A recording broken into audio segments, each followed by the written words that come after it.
Welcome back once more to the grand adventures of the Cryptic Kabal Season 2 of Monster Monday, Session 42, A Captain's Plan. Or at least it would be until I was betrayed by the captain and was not informed until today that he was going to be away acting and unavailable. So for those at home paying attention, there will be payback. But that is neither for this part, those who are here, and neither is it for today's session. As we return back to the year 65,008, the month of the White Wolf, or September, and the 11th day with around mid-evening.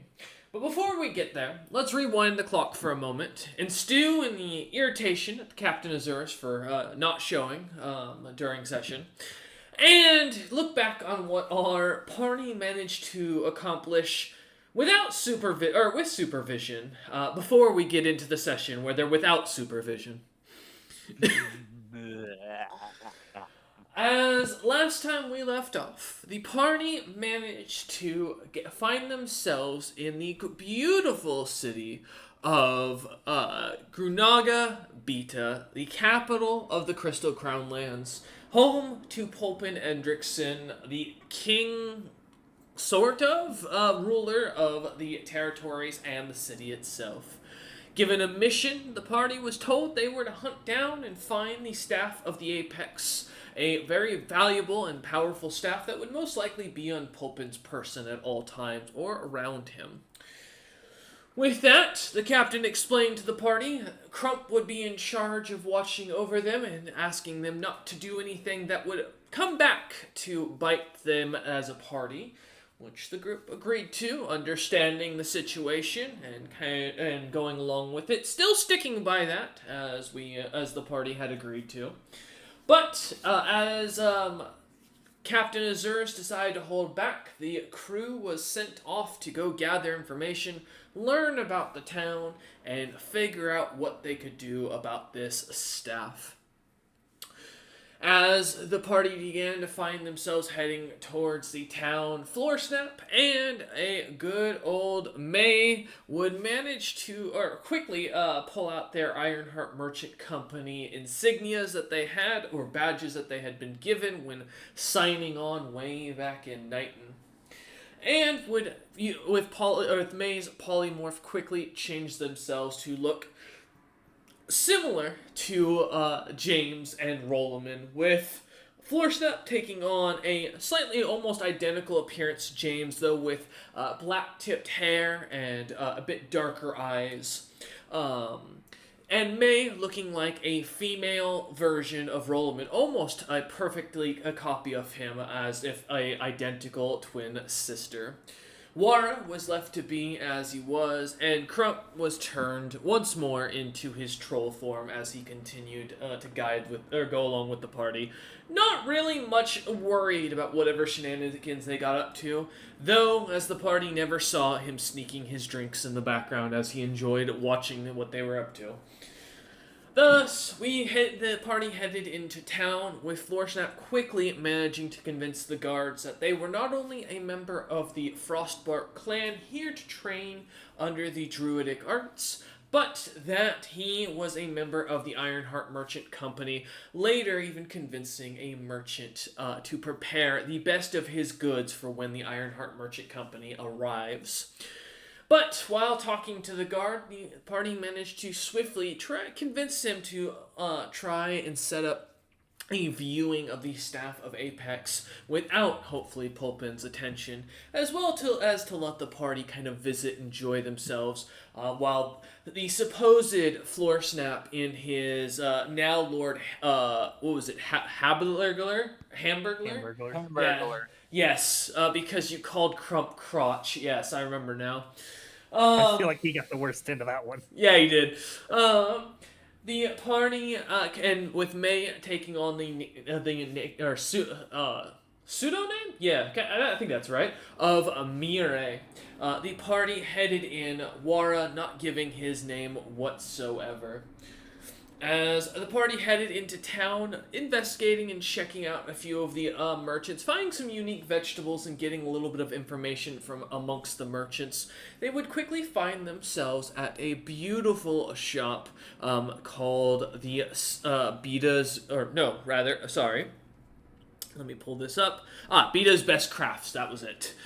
Meeting with an individual known as Dory the Vivacious, an elderly crystal giant who managed to or give the party a quest in the offer of taking some of the scales off of Floorsnap and the Dragonbone Club, informing the rest of the party that whatever monsters they hunt while in town, he will be happy to craft into items or weapons for them, as is tradition amongst the Crystal Giant people. With that, Floorsnap and May quickly found themselves on the side of the building, tearing out scales out of the young Slotty's back, while Wara did everything he could to demonstrate his abilities with a beautiful warhammer he had been handed that he began to dance with.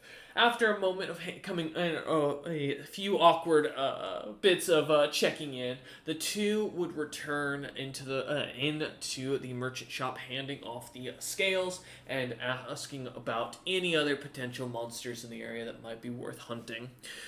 Without much to go on, the party decided to head over to the beautiful Blue Ye's Rest and Break Guild, the only tavern and guild in town where a bunch of quests could be found. The party, having ordered a couple of Apex's prizes, amongst them as well as a few other items to try them, May swindling their way into learning how to cook these creatures, as well as learning the ancient arts of how to deal with Apex and lesser Apex monster meat and materials. The party found themselves enjoying a meal quite as they sat there, and just as we ended with the party seeing the captain walking in, or so they thought, as we return back to session, as the party all goes to look outside, look out towards the door, seeing it open up, and seeing what looks at first to be Captain Azurus, but as you take a closer look, instead, as you realize it is one of the frost giants with wearing what looks to be a strange hat that you recognize Vicaret's insignia on. As the individual comes in, his figure slightly shrunk down to look similar to Captain Azurus, but still of a frost giant appearance.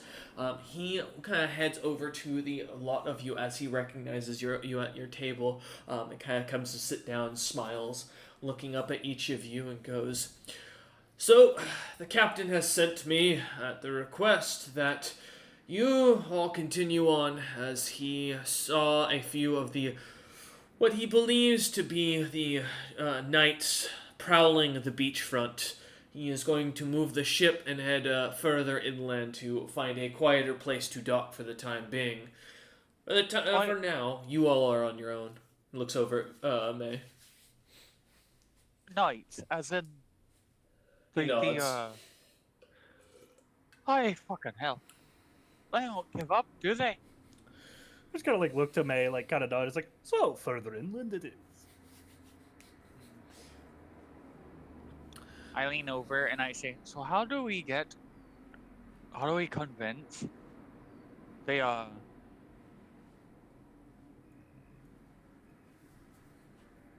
locals to take pot shots at the knights? Fucking god damn it. Tell them we believe that they are the Cryptic Kabal. Well, actually, they might buy it, to be honest, given the reputation. I'm gonna motion for Crump to lean in. Why, Crump? The guy looks over at you as he puts down his mouthful of stew and looks at as he leans over and goes, "Yeah." I need you to. You remember how we mentioned that the Cryptic Cabal and the crew of the Red Lady were fighting, and then those fucking knights arrived, right? He nods. Why won't we make it seem like the knights are on the side of the Cryptic Cabal, and that they're here to terrorize the land and do horrible things? Say that like the Cryptic Cabal has found some kind of secret way to control them or direct them, He slowly gets an evil grin on his face as you say this into his ear, as he nods along, and sits up and looks at the rest of you as he takes his glass of what looks to be this thick whiskey-like material. As he kind of pours more of his flask into it and takes a full drink of it and puts his hands down and goes, "I will be back in a moment." As he kind of like stands up and then starts walking to go talk to a couple of the other tables. I'm gonna look towards the frost giant and I'm gonna say, "So, how many of those knights were there?" He kind of like takes a breath, looking at you, and goes, "I counted 5." Oh, they're not supposed to go up in number. I was hoping at least one of them would die. Motherfuckers, splitting up, becoming more. Fuck. I wish my sisters were here. I Verithragna would give them a beating. Probably still die. Each of you give me a listen check as May says this. Oh no.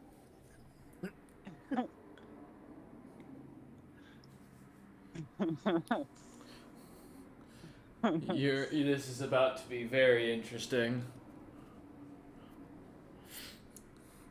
Also, make sure to check your chats before you roll, as always, for those who are in other D&D groups. A 6 and a 6. Man, are we gonna get a third 6? Do we get? We're looking at for the night. Oh no, Floorsnap got a 16. Okay. Yeah, I don't think Floorsnap can get a 6. He could have. He has a +4 and 2. He had a chance.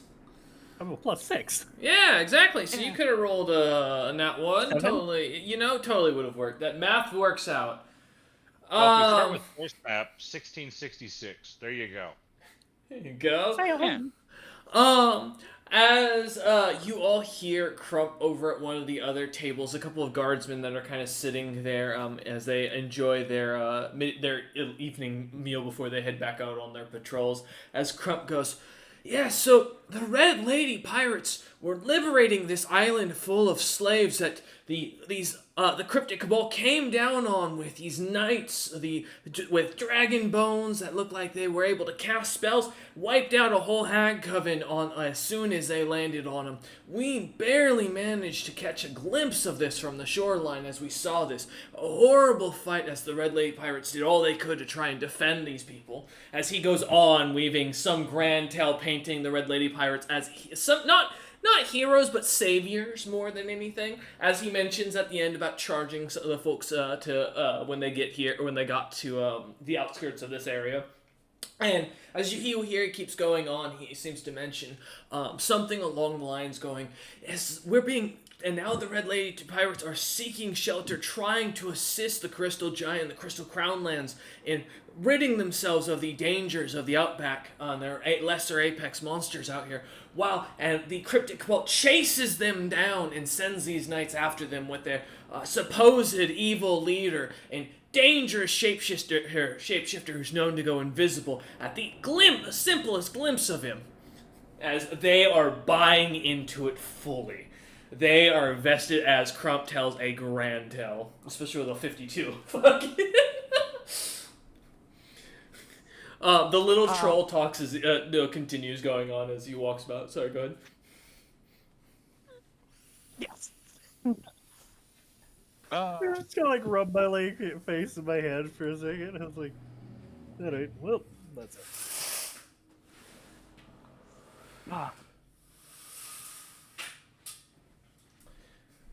As the Frostjack kind of listens in on this, though, sitting there, kind of looking about you lot, he kind of smiles and nods at that, and kind of goes, "Well, with that delivered, I'm to go and assist with moving the ships. I wish you lot well. As the captain's orders continue dealing what you are doing.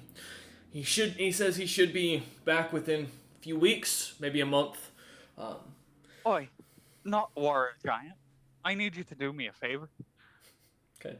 Taking that to account as he looks over at Wara and kind of looks back at you but nods. When you go back to the ship, take a second. Don't go directly there. Be I pause. I look him in the eyes. I very briefly let my actual eyes shine through the candlewick eyes that mark me as a daughter of Vitra. I say, do not lay those knights He nods. to the ship. Kind of like little warily nods at that. And then I'll let my eyes go back to my normal not my normal look, but the roller woman look. Yes, the elven coloration, the elven design to him as you flick her over. He kind of nods at that and lightly gets up, pushes his chair, and goes, "I will make sure to keep that in mind." As he nods bows a few times, and then turns and heads back out.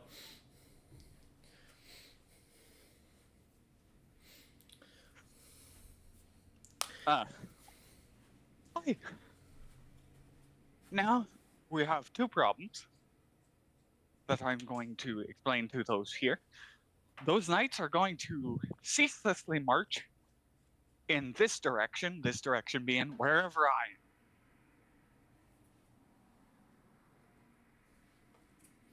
I brush myself off.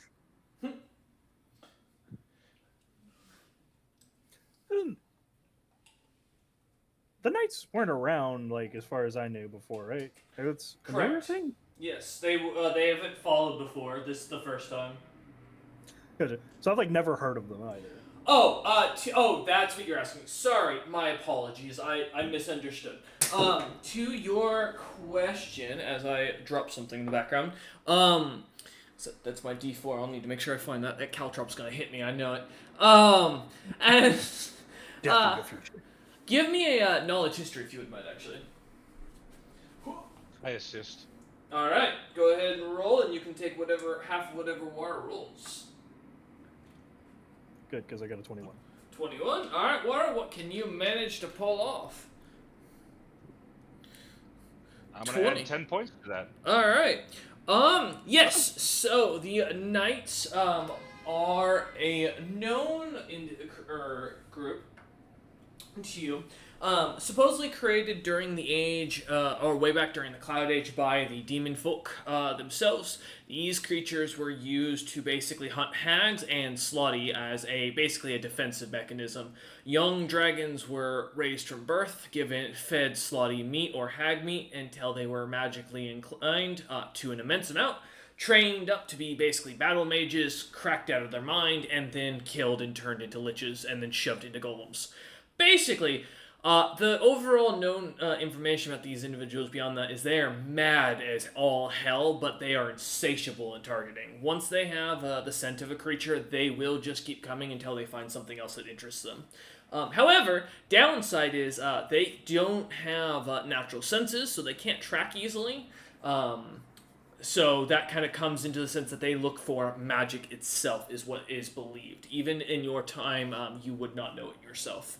However, and then beyond that, they are the only known constructs that have survived all the way to this age. As kind of like a long lost magic, if you will. Even your own people never kind of knew that magic itself or where it came from. Doesn't help that we seem to make things just come to life, which is not very similar to constructs, honestly. Yeah, you really don't need constructs when you can make the tree just walk around for you. Yeah. Yeah. I just, like, rub my beard, just like, yeah. So, if we lure them into an army and have a small pick-me-up from the credit, perhaps, but I don't want to do that now. I'm on vacation. Oh, yes. And also they are the second issue that we have. This is straight from my mother's mouth. There is only one kind of magic that works on these guys.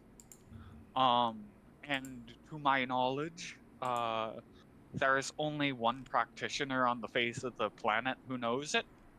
And according to her own admission, her abilities with that particular type of magic are not strong enough to fight them. They're not immune to being punched in the face. No, they're not at all. Well, they're mostly immune to it. Large, heavy objects crashing into them. Like 50% immune to it. The biggest issue as you kind of think about this floor snap is there's not a known amount of how many creatures were, or how many of these individuals were made. That is always, and these things seem to, as you've seen, be able to drop out of the sky at a moment's notice. Yep. Now, from what I understand, my mother said that if it were a one-on-one fight, she could, over the span of maybe a week, whittle one down and kill it with the extensive amount of knowledge she has of her own particular brand of magic. And GM out of character. Yes. Vitra has a way to set the lowest level of Vitra's spells are EX abilities. Mm-hmm. Because of the way shadow magic works, so they don't proc any anti-magic bullshit. I think Like they... anti-magic field even. Yeah, I'll have to double check for it, but I believe that's correct. I'll have to double check if they count as similar to supernatural abilities. But the problem with it is that the most damage Vitra can pump out with that is about 3d6 a turn. Yep, and unfortunately, these are level. Each individual would be roughly about level 50. Yeah, which is a lot of HP. Yeah. Vitra's biggest claim to fame against them is that they would struggle to kill her as hard as she would struggle to kill them. Mm-hmm. As long as there's a one-on-one fight. But as you kind of think about this and kind of look at it, noting that creatures are attracted to magic users, there's a good chance as you kind of think about this, a floor snap, that these creatures probably will not be able to easily be able to sense May out of the amount of casters that should be amongst this colony. Once you get further away, though, it'll be easier and easier to kind of focus in a sense. Gotcha. So we shouldn't go into the wilderness? No, it's just if you do, just be on guard and don't go towards the beach. Fair enough. Wasn't sure if you were telling us beach. we're in lockdown or not. No, just don't walk into the maw of the creature. Is the idea. Theoretically, as long as you walk beyond the city and further north, or rather south in this case, towards the center of the continent, you should be fine, because, again, you were already told that there are expeditions of crystal giants going in and out of here. So. Yeah. I was Slight hiding, okay. Like, address, like, the rest of the party, and was like, well, I don't think we want to do much about that right now. We still have things to do, and honestly, I feel like hunting. We've got that scythe coming to fruition, and I like this place. These people, they're not annoying, which is rare. All right. I'm not hiding from the party. Oh, okay. I'm hiding from everyone else in the bar to sort of just not hide, but to sort of become less Noticeable? conspicuous. Yes. Try and do the old man in the corner of a bar thing where you can watch but not be observed. Yeah, I got you. Yeah. Uncle, I agree. Hunting does sound fun. What do you think, mate? It's your house on the line, for the most part. Although you can always retreat to the haversack. It'd be a giant pain, and they asked to get back if they popped it, but you know, it is what it is.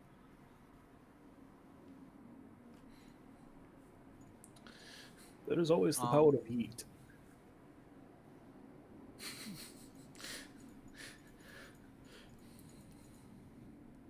Never underestimate the floors. God damn it. Crump kind of, as he hears this, kind of nods along as he returns to the table, sitting down, kind of readjusting to his stew as he begins kind of shoveling again. Kind of looks up at you lot and smiles and goes, "So, they all think that the Red Lady Pirates are the heroes that we are, the saviors that we are. that we had to make an unfortunate decision, and that the House of Trump is the greatest house in all the known lands as well. Oh, and also the Cryptic Kabal are villains who've managed to pick up some demonic artifact that lets them control all golems. I don't know really what a golem was, but that was the word that came to mind to explain these things. Fair enough. I like that. He Oh, nods. we're getting more renowned. He nods and Perhaps. smiles at that. Few of the guards that kind of heard the tale seem to be kind of lightly talking about it as they walk out of the bar, heading out into the city as the word will begin to spread in the background. As you lot, though, kind of sit there, deciding, thinking about hunting as you are, May, as you look around, here, having what Floor Snap asked you, still kind of in contemplation. Do you need the quest board real quick?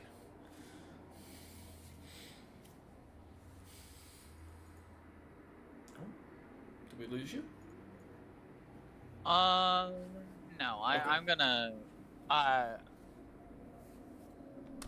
think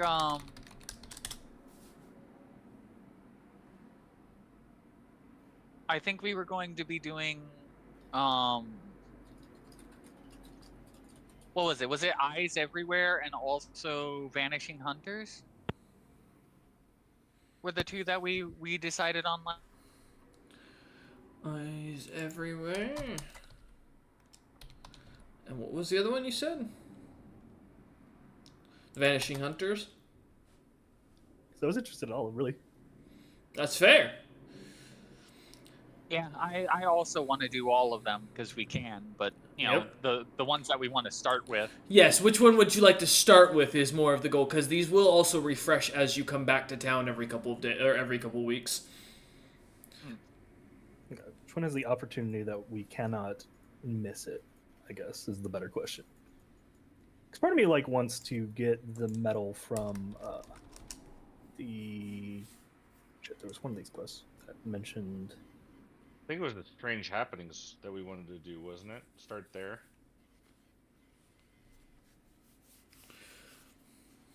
Oh, the wolves able to heal themselves after taking immense damage. Uh-huh. As you kind of read it over, just for those listening at home, the quest reading, hunters and druids alike are reporting strange wolves in the area that are able to heal themselves after taking immense damage. You're going for that? Eyes everywhere? Well, that's my particular vote, because I wanted to... Because I still need metal for the scythe construction. Okay. And need it specifically everything. mentioned that they had the sun metal as True. one of the people in the group. Mm-hmm.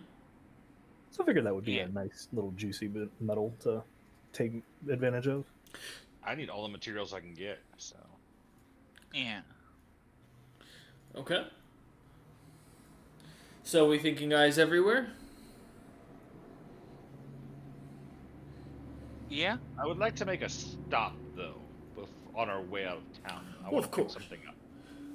As you mentioned this, looking over the quest, seeing the quest for the, and I'll just read this out loud real quick for the audience at home. Creatures have been spotted within the caves near where the vanishing hunters and swarming flames seem to be active. A group of creatures have made their home into the side of the mountain, and their eyes seem to glow when locked with another. Once locked, though, the hunter was said to turn into a strange gremlin-like creature with similar eyes and a strangeness to them. Hunters report seeing a larger one amongst them, seemingly wearing a strange crown of sun metal and giving orders. There you go. As you guys look over the quest, and as Wara mentions that, kind of as you set it down, deciding on the quest there. Go ahead, Wara, sorry. I asked Captain Harry Crotch if he has a pitch axe that could assist with mining if we find materials. Kind of looks at you and kind of, as he puts down his stew, pulls his backpack in front of him and starts digging into it.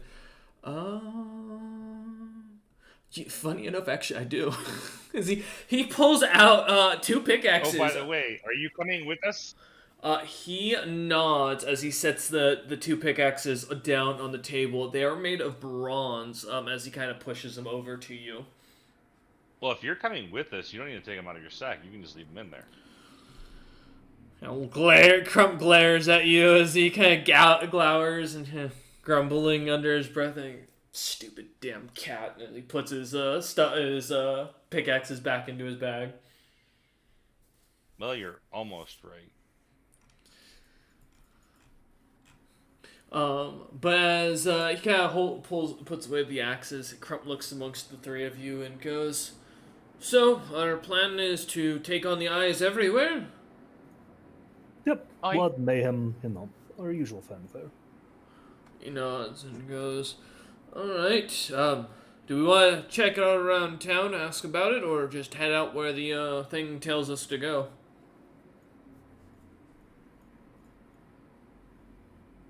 I look to floor snap because I don't know. I'm impatient, and I want to go, but that's how you end up dead. So, we'll ask around town. Ordinarily, I wouldn't be that concerned, but if it's eyes, can be a problem. I go to the service bar. As Warcast stands up at hearing this, kind of nods and walks over, still holding his glass with him of his rum, as he walks over to the desk. Blue Ye seems to be working away as she kind of rubs at a glass, smiling as you approach. Hello, Blue. Yeah, I have some questions if you don't mind. She nods and goes, "Feel free. What's going on?" Can you add any information about the Eyes Everywhere quest? Yes, actually. We had a few of the hunters go missing around there. In fact, actually, Eyes Everywhere, the Swarming Flames, and the Vanishing Hunters are all listed around the same abandoned little fort that was built a while back, before I was born. Yeah, that's roughly what I know. It's basically been a hub of creatures. Most hunters seem to keep going into it, trying to snag whatever's in there, as it seems to attract some of the stronger ones. My understanding is the fort was some sort of mine at some point, but I don't know what for. She kind of finishes rubbing the glass down and looks at you and goes, "Best bet, probably some sort of rare metal you can't find or you don't see on a map."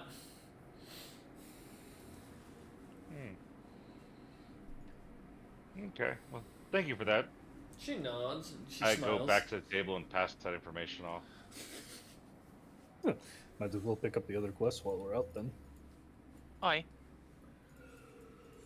Efficiency. As you look, I gotta remember which one it is, just in case. Yes, okay. As you as you pull the Vanishing Hunters, on the back of it, is something drawn by a professional. Giving a rough depiction of the area. You are shown what looks to be a really rough cliffside with a lot of drop-offs, a couple of what looks to be ragged bridges that are described as or noted as loose and in need of repair. Ugh. There we go. And kind of pointing out to where the fort was in one of the larger caves that seems to be kind of in the area. They begin to kind of show this as you kind of look through the map, or look at the back of the map, it seems to kind of slightly adjust and show you where a few of the hunters have died inside the mouth of this cave. Which looks like, funny enough, it's shaped almost like a perfect courtyard.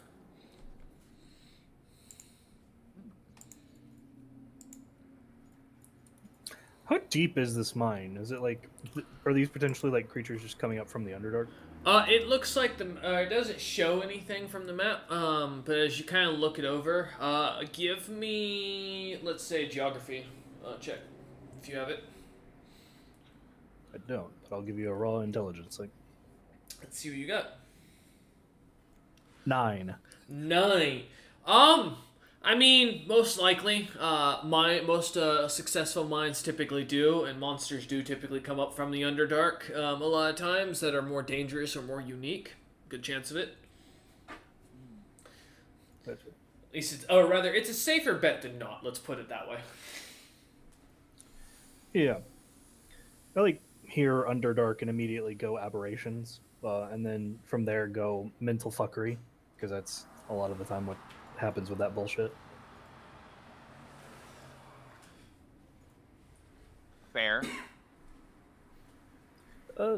May, can you do protection from alignments?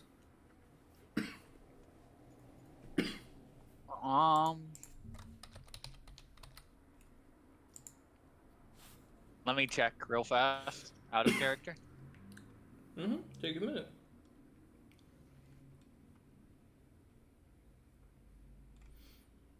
I was gonna say Crump can't, sadly.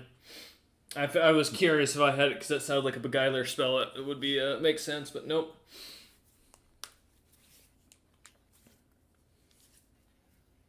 I don't think it's on any arcane casting list at all, actually. No, doesn't look like it, sadly.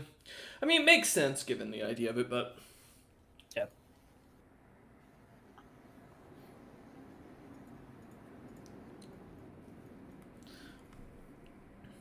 while you look for that, Crump will mention as he speaks up and goes, I can cast detect magic with the best of them.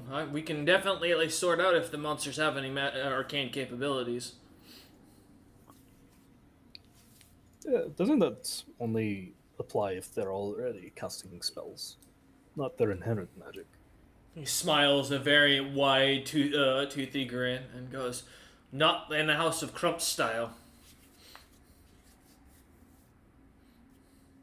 Well, if it works, it works.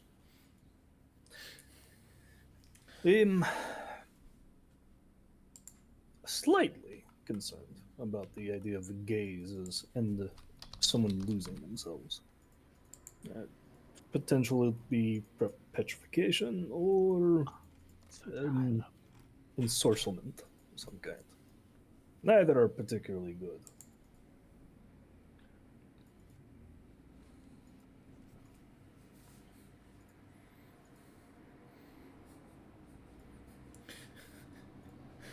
Crump kind of nods along as May seems to be deep in their spell book for a moment. Yeah, like kind of just I'm get up literally just like my eyes roll back into my head and I'm like muttering to myself because that's where my spell book is. Oh god. just like leave May to her like insane ramblings for a moment and start just like asking around the bar based off of like the creatures in the area, especially in that particular part of the caverns. Is like I realize we're probably hunting like something that may be a little bit off the beaten path or a little bit more unique, but there's also just common bullshit that can be down there that Okay. is worth keeping a lookout for. Yeah, give me a gather information. You're chaotically aligned, Lev. Yeah, you don't. It doesn't. If you can cast literally any of it, it doesn't matter.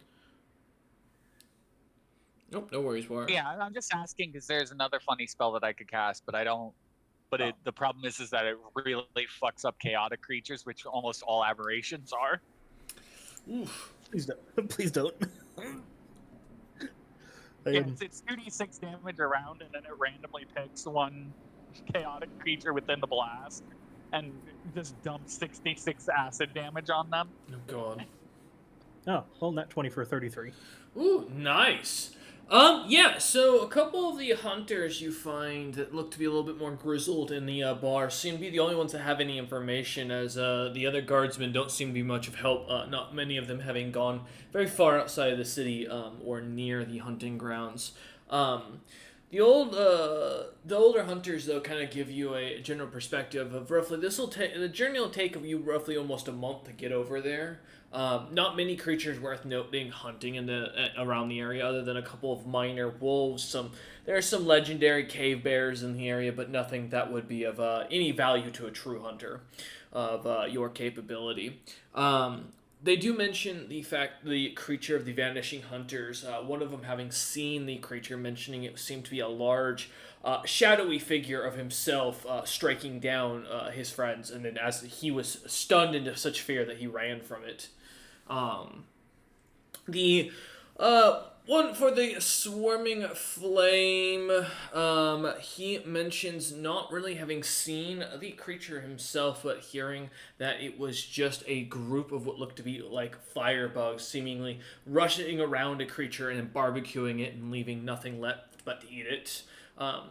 There don't seem to be many creatures in the area that want to hunt nearby, and the area almost seems kind of void of life due to these semi, what he calls, not lesser, but near lesser apex monsters popping up in the area. And then the last one he mentions as he looks at it and goes, that the Ironheart Merchant Company had probably dealt with something like this before if the stories had been true about them passing through the Trolllands. These creatures are pretty common over there and a little bit more well researched. They are called Bodaks. Bearing that James is one of the lead assistants, main, well, I guess more lead donators to the research of these creatures and their and how they can be developed and used in warfare by one of the mini troll. I don't want to say scientist because that doesn't feel accurate. Smasher feels accurate, given what roles were going on during that. But yeah. Simple put, these creatures are well known to basically look at their victim and turn them into others. However, many young hunters mistaken them for goblins as they look similar enough, and that's what gets them killed. Seasoned hunters know to avoid the creatures as they don't taste very good, nor are they very valuable for anything other than their eyes. I'll be the judge of that. Listen, this is what Floorsnap gathers from an old man as he's over there. You're sitting there with Wara and Crump as you enjoy your food, as Floorsnap kind of works the floor with his old wizardly ways, talking to the old people. It's like they have their own language and how they communicate. It's mostly a series of dad noises and grunts. Truly. I just like give him like a solemn nod and like head on out back to the group and say, "Well, bulldax, fireflies, and potential shadow creatures. So, yeah, no, this is not great." I just like turned to Crump. Is he still here or did he fuck off? No, he's still sitting there enjoying his whiskey. I do knowledge nature on a Bodak. Okay. Real quick. For a Bodak. I absolutely can cast protection, by the way. Gotcha. What's the knowledge nature for a Bodak? What are you trying to figure out, Mora? If I know them. If I know what they are. They are a somewhat known creature to you. They are a common creature to be found in the Trolllands for killing young adventuring parties that didn't know better. And most commonly, they tend to hide in dark areas, mostly ambushing at night, as they don't like the sunlight itself. However, that has not always been the case. Would be basically what you do with roughly 11. But go ahead, Floorsnap. Sorry. Oh, it was like I was asking Crump how far the range on your ability to detect magic. How far is it? Because ideally we don't let the Bodaks get close. 30 feet, I believe. It's the longest feet I think I can manage. Longest feet in the family too. Like Floorsnap just kind of like sucks his teeth and is like, "That's too close." May, Floorsnap, Crouch, can any of you cast sunlight or something similar? No, I have no spells. Hey, sunlight. Let me consult. Let me consult the iceberg. It just goes back into another fucking coma. Crump shakes his head. No. But he'll nod and go, but I can cast See Invisibility and Misdirection, as well as Minor Mirror Image, which will make it so that they can't see, theoretically, us, but will see other creatures. Or invisibility. like pitch my voice like real low and like settle up to Crump. Was like, won't the sunlight kill you? He looks at you and goes, "That's a stereotype that is incorrect, and I'm not even a real troll." The other part of you. No, my father. That's my father. What do you mean? You think We saw you get out of a box. What do you mean? all Crumps sleep like that? My mom did. My grandfather did. My father did. My brothers do. My aunts. My uncles. My great-grandfather's third uncle. He's still alive. I give him my best. Michaela Maroney is not impressed faced. We also. It's the fanciest way. It's all the rage back home. All right, well, you're not going to die then. Well, cool.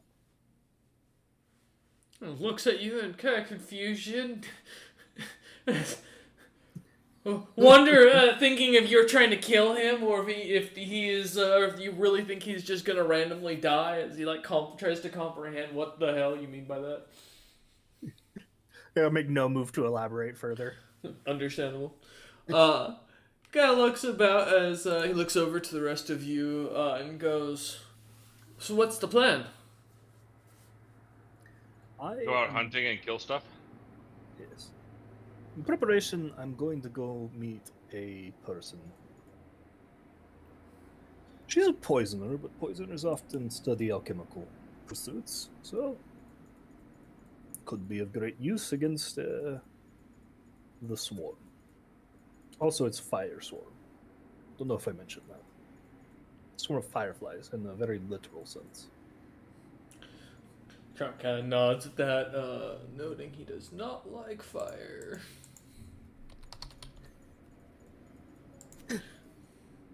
Yeah, funny enough. As you kind of mentioned that, he looks at you at confusion, looks about the rest of the party, and goes, "Who are you meeting?" Oh, the vendor. His wife is a poisoner. Oh, he nods and goes, "Do we head out tonight, or do we head out in the morning?" Yeah, probably the morning. Give us a Early chance morning. to grab some things and then leave. He nods and goes, "Perfect. I'm gonna go find us a room and turn in for the night. Remember the captain's orders." Oh yeah, what is my pay? And looks at you and goes, I haven't been paid. You don't get paid. Go bother the captain about it." I go to the counter. Trouble in paradise. I can't believe he's treating you like that. His own first mate. He shrugs and kind of, as he follows after War over to the counter, as Ye looks up, seeing them, and smiles at War's approach, as well as Crumps, and kind of looks over at you, War, and goes, "Can I help you something else, young Wara?" Yes, how long of a walk would it be to get to the location for the Eyes Everywhere and the Vanishing Hunters quest, roughly? Month, maybe 2, if you don't know where you're going, in a sense like you're not familiar with the terrain or you don't have a good tracker. Oh. I immediately turn around and try and grab Floor Snap before he leaves, and I'd go grab May as well. Crump will stay behind and pay for some rooms for you lot for the night as you run off. As you turn to see May and Floor Snap, there is a devious look, I imagine, between the two of them as they realize Wara and Crump have stepped away. Yes, nephew? I do have a silly way to get out of having to fight the golems. There you go. But go ahead. Well, we're going to be on the road for a month or two before we even get to the spot we were going to hunt monsters. Oh. Yep. Yeah, I didn't know. Oh yeah, no, it mentioned in the conversation. What about it? Alrighty. Well, I didn't hear that part. So, just wanted to let you know that we're going to need to pack a little bit of food and stuff. alrighty. So I'm going to go shopping with you. I would recommend going to shopping with May. I'm going to a poisoner's. I would very much appreciate not buying Uncle, food from the poison. Uncle, I don't mean shopping physically with you. I just sort of mean that I'm also going out into town to shop as well. Florsnap for a moment comprehends or thinks about if Wara is actually poison immune or not, but go ahead, May. So, just asking, how many days exactly? A month would be, and I want to put this out of character, roughly 35 days. So 2 of them would be roughly about 70 days. 70 days? Yes. Okay. Being as that my level 3 spell slot only lasts until the next time I prepare spells, I'm going to cast the following curse on myself. I'm going to for 69 days and 23 hours, I'm going to be without magic and locked in whatever form I'm polymorphed into until the time limit is up. I'll keep that in mind. With the only other way to break it being I must taste some of Snap's blood in order to end it prematurely. Interesting decision. Yes, I'm aware of how dangerous that is, but that's how curses work. More in a way you haven't yet comprehended, but you'll learn it soon. If that happens, that's okay. But I get what you're doing. Okay. All right, as you kind of, that'll be when you are heading on the road to cast that, you'll cast that ritual. Okay, got you. Or you'll be setting this up, got you. Okay, perfect. Basically, we're going to shop and then we're gonna go. So I assume there's going to be shop, spend the night, and then go. Yeah. Okay, so one day. So actually, 70 days, and we'll just say 70 days straight from now, and I just immediately put bestow curse on myself. Okay. All right, as you bestow curse upon yourself, as you weave some magic into the air, the blackened letters kind of appearing in front of you as they suddenly kind of arrange themselves upon yourself as the curse takes effect. Yeah. And the fun part about that is because of the way the curses work, I'm pretty sure even Truseeing will now see me as looking like Roland with a curse to your order. Oh, or correct. Yeah. It depends on. What curse are you taking, by the way? It's a custom curse, and because it's affecting me, I can basically adjust it. So I'm basically fucking myself out of having magic, so that way people can't detect that I have magic. Okay, got you. Alright, as you kind of cast this, your magic sealing within your body, kind of almost immediately as the runes kind of glimmer a light blue like a tattoo on your body, it looks like you just got basically a death or lyrium as the street name goes, because lyrium is copyrighted. But the blue tattoos kind of put all over your body that seem to just kind of glimmer as you now fit more to what Rollman stands for with having his own, refusing to use magic himself. So, refusing to use his own magic and eat others to gain magic, I should say. But as you kind of take this moment, before we go on to go do some shopping, we're going to take a quick minute because the DM needs to refill his water bottle and check who the hell keeps calling him every 5 minutes. So, we're going to take a quick commercial break for those who need it. As Wara laughs evilly in the background, we return back from our short little break of the DM grabbing some water. As we jump back into it. Alright. So, as you lot as I was saying, with May creating her bestowed curse, glimmering as she is, the party starts heading out of the tavern to do some shopping. So, where are we heading first, as Crump is leaving you lot alone to go and deal with the rooms? I would like to go to a food and drink store. So you're both going to be looking for Goldberg's house, basically, where the man who makes food and poison. Great combination, you know, really brings in the customers when they're put together. Yep, I talked to his wife. He's talking to the man himself. Yep, alright. And May's just following along, I assume? Yeah. Okay, perfect. All right. As as the three of you head into the or into the market district, seeing Goldberg still at his stand as he seems to be talking to an older lady that kind of a little bit more crotchety looking and seems to smile as you seem to walk up. As Goldberg kind of hands her what looks to be a heavy couple of loaves of what smells like onion bread almost immediately. He kind of looks up at you lot as she waves him off and as Goldberg looks over and goes, what can I do for you, Lord Hamburglar, right? That's right. Thank you for remembering my name, Master Goldberg. I need to talk to your wife. I find myself impressing need of alchemical services. Oh, good. I'm happy you were looking for poison. I was concerned I'd have to take your head for a minute. Oh no. You hear lines like that one too many times, it gets on the wrong nerve. He nods and he goes, sure, I'll take you back to my little shop. It's not much fancy, but as long as you lot promise to keep your mouth shut and follow along, we should be able to get to it, no problem. Alrighty. Flash him a dwarven thumbs up, which Yes. is like a regular thumbs up but smaller. Yeah, he smiles at that and looks over at Wara, who looks amongst the market with the many merchants kind of selling different types of vegetables and foods and meats. Goldberg's own stand selling vegetables, meats, however, specializing in what is called Alexander's, a very aromatic seasoning.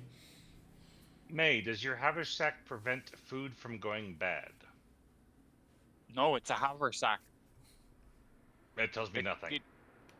It's a gaping maw into the horrible void. There's nothing in there other than what I put in there. I mean, there's no oxygen in there, so whatever you put in there won't dry out. It'll get a little colder. But if I put a piece of meat in there, can I pull that meat out in 30 days and it still be good enough to eat? No. Goldberg just looks up at you and goes, why don't you just buy a box or one of them chests of preserving? How much is one of those? Well, depends on how much you're willing to pay for them in town, typically. I got one back home I can show you. It's a bit of an older model, but should do you fine as long as you're willing to carry it around. I would need it to be able to hold 4 months worth of food for 3 people. He nods, and shouldn't be a problem.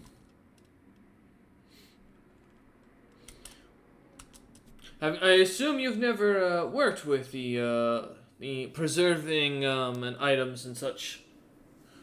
I have no need for that, but my companions do. He nods. So he looks at it and goes, yes, feel free. Kind of begins to close up his shop as he starts to put some stuff away on his cart. A large and fluffy winter boar with white hair, kind of seemingly about 10 feet tall. It seems to be kind of set to carry the thing or pull the thing as he looks about finishes about with his packing and goes, follow me. Let's see if it'll work for you. If it doesn't, I have a couple of smaller ones that might do the trick at the very least that you should be able to work with. Okay. And he Can also hold 4 months worth of alcohol for 4 people.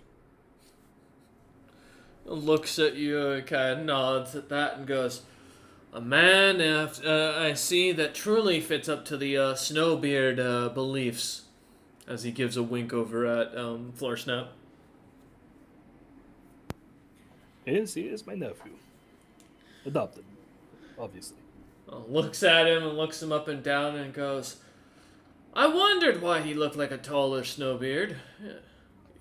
I take it you and the lasses, as he kind of like eyes up May. No, I just said he's adopted. Yeah. I'm far too old for her. Listen, Frostbarks, I hear you Snowbeard's nobility don't like climbing half of your oddkin. I thought we were better friends than that. I would tell you the truth. He nods at that and goes, "Hey, you never know. Some people don't want to claim and some are ashamed. I knew a snowbeard once had come through here. He had a half-troll daughter. Built like a truck was she, but man, did she manage to just embarrass the living hell out of the poor man. Oh, claimed her as the help, from what I'm understanding." Just kind of wince and just chuckle and say, "Believe me, if I was if you ever found something I was ashamed to do, I think your hair would turn white." And smiles at that as he begins to snap the reins of his boar and starts to get moving slowly. Things are only shameful if you let them be. He looks down at you and goes, "True, true. Or if society deems it, as they continuously stare at you and judge you and castrate you. Last part is a common punishment." He looks at you. Go ahead. Well, to the earlier ones, you just look them in the eye and say, "So." Most of the time, they don't know what to react with that. As for the castrating part, I look down at myself. Well, I can't say I've ever been afraid of that. He nods, kind of gives us a light chuckle to that as he kind of continues on and goes, "Oh, you're going to get along with my wife quite well." As you lot continue on your way, heading out of town and into the forest along one of the game trails, it takes about 4 or 5 hours roughly as you lot end up in the darkness almost completely, walking as you do through the trees before you finally come across the large multi-leveled what looks to be almost a log house. There's the word I'm looking for. There we go. A large log house that has been built out and expanded over time. 2 floors to it that seem to each stand about 40 feet in height. It expands out and seems to have 2 extra wings that have been built onto it since its original creation. A large and thick straw roof seems to kind of don it with a few what looks to be skulls of creatures kind of protruding out the front door as he guides you lot towards it. A little side building, seemingly off to the side, seems to be where he parks his boar and cart, beginning to kind of unpack the few non-preservatives and beginning to bring them over towards the door as he guides you lot inside. As he does, opening the door, it opens to what looks to be a massive open room that has 2 side wings that seem to be completely open to the rest of the building.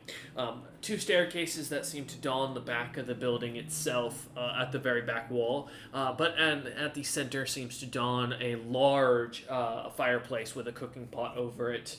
A couple of beds seem to be kind of one of the side wings, and same with the other, as well as what looks to be a sitting area in the front room as you lot walk into it. As Goldberg kind of offers some chairs to you lot to take a seat, he walks over to the very young looking crystal giantess who seems to be stirring a pot full of something as she smiles on, looking over at you lot as the two of them kind of exchange a few whispers. She smiles politely and kind of walks over as he heads upstairs as you hear the sounds of chattering and giggling children. Young lady kind of walks over. She wipes her hands on a thick apron, kind of smiling as her glimmering rubyish hair kind of seems to glitter in the firelight. Her eyes similarly colored, with her skin a thick and blue sapphire-like color. She smiles as she holds out her hand and goes, "Oh, I'm Mrs. Goldberg. You can, well, really just call me that, as that's pretty much all they call me these days. Can I assist one of you? I was told that you're looking for more unique crafts." I just kind of raise my hand, and reach out and shake hers, which I imagine is kind of shaking her index finger. Mm-hmm.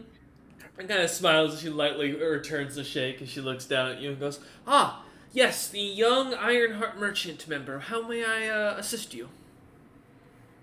Well, I cough and laugh at the word young. silence, nephew. uh, we're here for tourism, a bit of merchants' work, and various other things. But we wanted to embark on a hunt. Most recently, there's been, a number of attacks in a mine close by here. She Um, nods. Through a little bit of investigation, we seem to be encountering some swarms of fireflies, bodaks, shadows. Um, so I've come to see if you have any alchemical expertise besides your, shall we say, uh, black herbalism. She looks at you and kind of nods, getting the hint, and goes, I dabble in a few other special substances here and there. What are you, looking to buy? Honestly, just as much acid as can be thrown at a large group of insects as possible. I am, well, I like just kind of like gesture to like her like cutlery and like just kind of gently like raise them and then like put them back down. Uh, Multitask quite well and can throw things Uncle, quite far. Uncle, why not just get the acid in a no spray bottle? Because I don't think spray bottles have been invented. In my tribe, they have. They use it on all the kids when they do something when they're not supposed to. As he describes some mythical use of a very simple water spell with a very advanced contraption of cogs. She kind of looks at you though and goes, I don't have anything that could fit the description of this spray bottle, but acid wise, I have a few flasks down in the basement. I can sell you them. Bit of a markup price as they're not easy to pick up. I've had to find and cultivate a few creatures that make the material. They're very particular about their diet, so let's say 3 vials for 20 gold pieces a piece. Sorry, the way that you said that was confusing. Is like 20 gold for 3 vials or 3 vials each for 20 gold. Correct on the second part. Okay. And you only have 3 vials. She nods. I just kind of like rubbing the beard, and sighs like, well, if that's all that's available at the moment. I don't know how many that we're fighting, so I'd rather have like somewhere around a dozen, but if that's not possible, then obviously. Um, Ma'am, could you recommend anything in nature that would have a similar effect on creatures that we could find out in the wild? This time of year, you might be able to find a few of the oozes getting ready to hibernate down into their tunnels. Their mucus makes a fantastic acid material to hunt for. Um, I give yeah, a wide toothed grin, like a toothy, horrible grin. And I look at my bag of biological holding. Huh, is that what we're this calling it could now? work. Ammunition. Yes. You're Um, welcome, Uncle. she kind of like contemplates and goes, beyond that, a few spider species, but you'll be rare to find them in decent number. You'd be better off with the oozes. Black pudding oozes won't give you much of the material if you're looking for something you can vial. Most of the acid they seem to produce is a little too strong for the glassware we make. You'd need a special kind of vial made from creature of a crystal-like structure, I imagine. Feeling that, nephew, if you can shove it in the bag, then I can just start ripping pieces off of it and throwing them at the enemy. As long as it's dead, it can go in the bag. Excellent. Secondarily, I've heard of an interesting concoction that works on the undead. Do you happen to be a practitioner of any such alchemicals?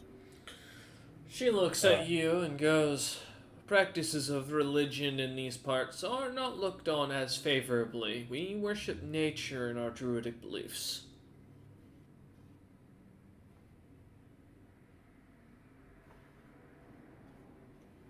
just kind of nod. I was like, "Yeah, it was worth it, right?" She smiled at that. What other concoctions do you have available? I dabble in the occasional alchemist fire, some antitoxins, a few smoke sticks here and there. Most of what I have on offer at this point. Nothing unique at this time, as I was just getting ready to go out with an expedition here in the winter months. So you're Understood. she kind of smiles. You're catching me at the end of my stock, unfortunately. After the winter, if you're planning to stay for the winter, I should have a larger amount if you want to come by. I'll have some unique items and materials good for hunting and knocking out prey. Understood. Well, on our way back, we can stop here again. Actually, I did have a bit of a proposition for you. For alchemics, what could you do with a Bodak's eye? Make a potion from it, something to remove paralysis, reverse a polymorph magic spell of some sort or effect. Potentially, depending on the strength of the Bodak or the power of the Bodak itself, I might be able to even remove the stoning effect that some creatures have, where they turn your body to a solid stone and then crack you. I have no issues with that. You never do until you do. Out of curiosity, She nods. can you do the opposite with it, or do you need like a different kind of creature's eye to do that? No, I can do the same, but my capabilities with spell effects and such are a little more limited. My husband's more of the craftsman apprentice than I am, specializing in wondrous items and such of the sort. If you're looking for someone though to enchant items or use the materials in that, you'll want to head into town. There's a shop called Beta's Best Craft.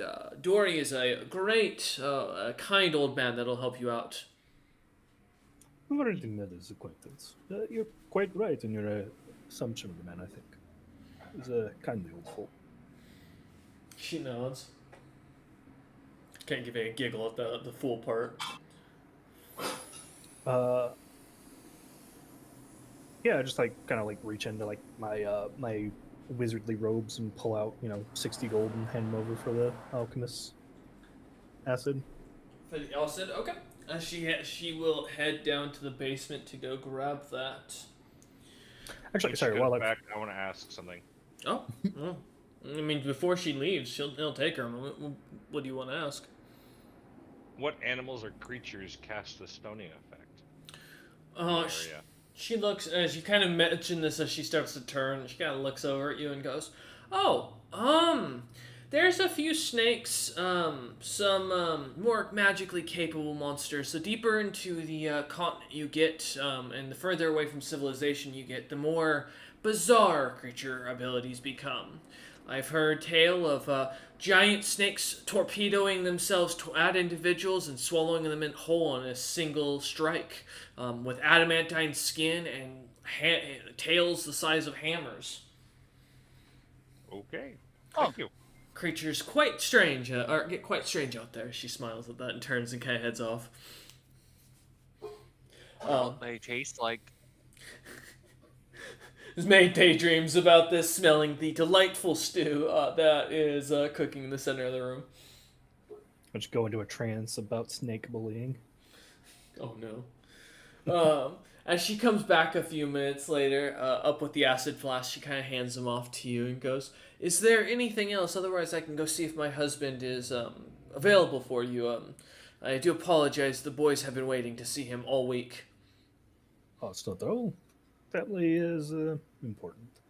How many vials of alchemist fire could you spare? 3, maybe 4. I have a few I'm preparing for my own trip. Right, I remember you mentioned them. Perhaps later. I figure you might need them more. Oh, no, that's what I have an extra. I've got my stuff already prepped. It's, I don't sell what I'm planning to use. Makes sense. I just like think about it for a moment, like call over and just like shake my head, like decide against it. I was like, no, I think we're fighting too many adversaries that are decidedly fire immune. She shrugs at that and nods and goes, well, if you need anything else, I will be around. But let me go see if my husband has found what he mentioned he was looking for. Something about a chest, I guess, that he's going to grab for you. I hope it's not the old chest that we've been kicking to get to work these last couple weeks. And she kind of heads up towards the stairs and upstairs, leaving you lot alone for a few moments. All right, I use telekinesis to bring down the entire building when we leave. Oh no. I'm kidding. Truly evil. This isn't that one hospital and that one place that everyone's blown up at least once. No, Except no. for us. I'm sad I didn't get to go to the White Wind Clinic to blow it up. Oh god. No, the West Wind Clinic. Oh god. Oh, it's been blown up so many times. Everyone keeps attacking that damn clinic. But no, as the few moments pass, we're debating internally about the this expedition that he's hearing about. As her husband Goldberg comes down, carrying what looks to be a large chest as well as what looks to be a couple of medium-sized boxes.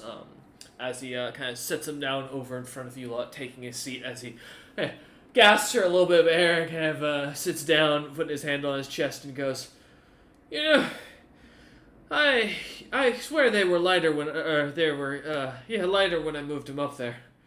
Ugh. Give like an experimental like tug with telekinesis. How heavy are these things? Roughly about 1,000 pounds for the chest itself. Oh boy. Yes. However, it does seem like it's filled. As he kind of looks over at you lot and goes, the three smaller boxes there are chests of preserving newer models that we've got on that we are selling. They go for a pretty penny for some of the hunters, but as many of them are getting ready to go on the expedition coming up, there's not many that have been interested in buying, as they are all set for the time being. Yeah. I lose them all the time. You'd be shocked about how many of these I find just sitting around in the forest. Usually near dead hunters, but that's another story in its own. The small ones, they'll hold roughly about 500 pounds of meat, or really anything you shove into them, preserving them perfectly as if, and coming out the same as you put them in there. Same smell, same taste, same everything. Decently priced, around 10,000 gold pieces for these these smaller ones. This large one though, she's my beaut. We call her Bruta. She kind of works. She kind of doesn't. She chooses what she preserves and what she doesn't want to. But when she chooses to, oh, that stuff will last you indefinitely. You can stick up to a couple 1,000 pounds of I once saw my grandfather put a whole dead gold dragon into it. And lasted him his entire life. I think it was still in there when I inherited it from what I recall. Couldn't get the damn thing out, which is the downside. If you don't know what the name of the material is or where the name of the creature of where the thing came from, kind of can't take it back out, and so it just stays in there, adding its weight to it. I put my hand on the larger chest and I sense motivate for a fail. As Warner gets a clever idea, thinking for a moment, there's got to be a trick to this chest. There's something about how this could work, or how I can get this dragon out, or maybe it could be a mimic of some sort. As he leans down to lightly touch, rub his hand over it, checking the wood and kind of inspecting it, and realizing he's never really seen a proper chest of preserving, and doesn't really understand how, for the most part, that they work, as it's kind of a foreign concept to need to preserve that much food. I would like to roll to riz the chest. Is this even a chest? Warren thinks in his head. Go ahead and give me a charisma check if you'd like. No, rather, Oh, I do try. This is gonna be a fucking terrible idea, but fuck it. I'm full of those. I just start directly asking the chest questions in Slotty. All right. me a d20, please. No modifiers, just... Okay. As you begin to speak in Slotty openly in front of Goldberg, who is taken aback as he hears the strange tongue coming from you, your tongue becoming forked even in the polymorph and going out more lizard-like as it does, as it seems to fall out of your mouth as you begin to speak, your eyes slightly changing back to your natural form, and your skin beginning to turn from a pale white to a blue, or a sky blue, as little scales begin to almost seemingly appear upon your skin and through the polymorph. As you do so, Goldberg looks on in shock. On the chest, go ahead, May. What was that? I'm gonna prepare my handy haversack to Okay, gotcha. floor snap. As you start to open it, seeing this and looking on concern, as Goldberg looks over at Floorstep and looks over more at the chest as the chest begins to open up and seemingly vomits out what looks to be a adult gold dragon corpse, fully slain, with a beautiful glimmering sword made of what looks to be this dark blue metal, with gemstones kind of aligning its pommel. What looks to be a couple of chunks of Smilodon kind of come flying out. A T-Rex, or a full dead T-Rex. What looks to be two paintings. One, a very tasteful depiction of what looks to be a very old version of Goldberg in a beautiful set of armor glimmering, standing on top of a gold dragon. And the other being the same individual, but basically looking like he's got some sort of frost giantess bent over and is plowing her. In the most, and I did random roll these for reference. This is from a treasure generator. This is not me. As endlessly listed as lustful and untasteful painting of ancestors. So this is what we've got.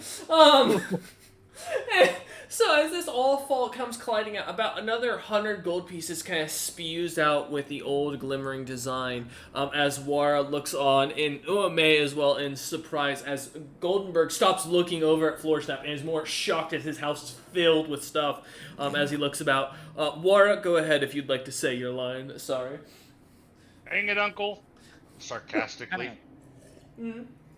As you jump back, avoiding one of the pieces of the dragon landing. Go ahead, Bay. I look to Floorsnap and I say, "Hold your breath." What? Just flip. As soon as he appears to breathe in, I'm gonna bag him. Okay.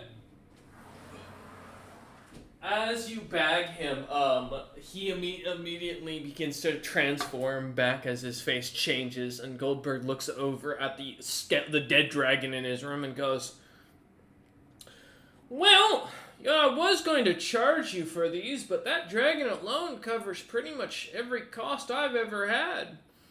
So, how about you take the chest for free? I say I never heard anything. And you know what? I fully never saw anything unusual other than the fact that my chest suddenly vomited up a dragon. Like magic." Can we then purchase meat for one of the... There's 3 small ones, correct? Yes, there's 3 small ones, correct. That all hold 500 pounds each. Okay, can we fill one of the small ones with meat, one of the small ones with vegetables, and one of the small ones with booze? He nods and goes, I can provide you with that, fully full, all 500 pounds. And can my uncle have the sword, please? He kind of looks at you and kind of gives you a bit of a long look as he looks over at the huge great sword, and looks at you again and goes, Pull it out, and I'll show you how I can use it. "That's my grandfather's personal sword." Oh! I Didn't realize it belonged to you. I'm sorry. I think we should just leave the sword be, as much as we need the metals right now. I will say, just word to the wise. He nods. I think for a moment, now would be a good time for you and yours to take a vacation. He looks at you and goes, I think you're right, mate. Once I start dissecting this gold dragon, me and the boys have been wanting to go visit Velcomen. Why? If you can do it, on the move, the dissecting of the dragon, why I would start that. Looks at you, eyebrow raised, and goes, I mean, I'll see if I can't make something do. You know, here, young Lord Hamburglar, here's some keys. I think you would be great to look after the place while you're around. Me and the wife are thinking about doing the expedition. We'll take the boys and get ourselves a little head start. Head out. You'll lot enjoy yourself. Take care of the place while we're gone. Also, be light on the magic when you travel, and don't go near any beaches. Kind of takes a nod at that as he kind of whistles up, and his wife and kids kind of nod, kind of poke their heads down as his wife kind of smiles and kind of at the word of a vacation. The boys, the two young boys, kind of poking their head, looking just like Goldberg himself, seem to be ecstatic at the thought. As they begin running up or heading back upstairs, and you can start to hear the sound of things moving about. And he goes, "All right, I can definitely do that." As he hands over a very long, large, or a medium key as to the currently sacked floor snap, and looks at the lot of you and goes, I just like reach out in my hand and like pull it back into the bag. Most of the animals are fed automatically, so nothing for you to do. The food and the farm will take care of itself. Really, you just gotta make sure that no bandits break in and get into the basement. Stay out of the basement where our spell's set up to keep everything going, and we should be golden. Enjoy your time here. We'll see you lot. Few months, a year? We'll see. Indeed. As he starts heading upstairs and they start packing, kind of giving you guys some space. Although he does grab the sword and the coin and kind of starts like taking that with him. I don't stop him because to this day, Captain Azera still hasn't given me a solid sit down about gold and material wealth. True. Does not give a fuck about. You just got a house, because these people ain't gonna come back. No, they're not. Once they get to Velcomen, the city that literally is a magical academy city, and it's glimmering with lights and advancement, they're not coming back. They're gonna stay there. You just got Captain Azurus a base. I walk outside. Yeah, as Wara steps outside, Goldberg taking the chest and kind of heading upstairs to get into his preserves and start filling them. Wara, as you step outside, give me a spot check as you look around the deep woods. The boar kind of looking and snorting at you as you come outside. I know. Okay. Give me a second. Pull floor snap out, pull his head out and look at him. And I'm gonna say to him, "Oi, you and I are landowners now." Ribbit. Yeah. Anyways, catch your breath. I'm gonna put you back on the sack because you probably alerted the motherfuckers where we is. They probably wouldn't have my scent, but go ahead. I'm taking a nap. Oh, 80. As Flarsnap walks over to one of the beds that's been set, one of the ones that clearly hasn't been slept in, looks to be a guest bed, just kind of pulls it down and finds himself a nice comfy spot. Oh no, I was napping in the haversack. Oh, I get what you're saying. Oh, my apologies.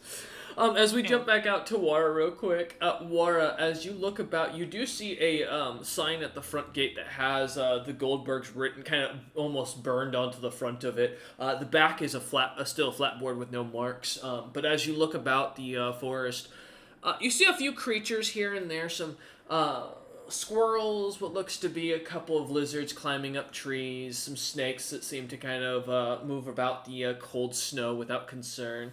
But nothing really catches your attention that you feel concerned about as you look about the kind of nice little farmstead. What are you doing with the flagish board?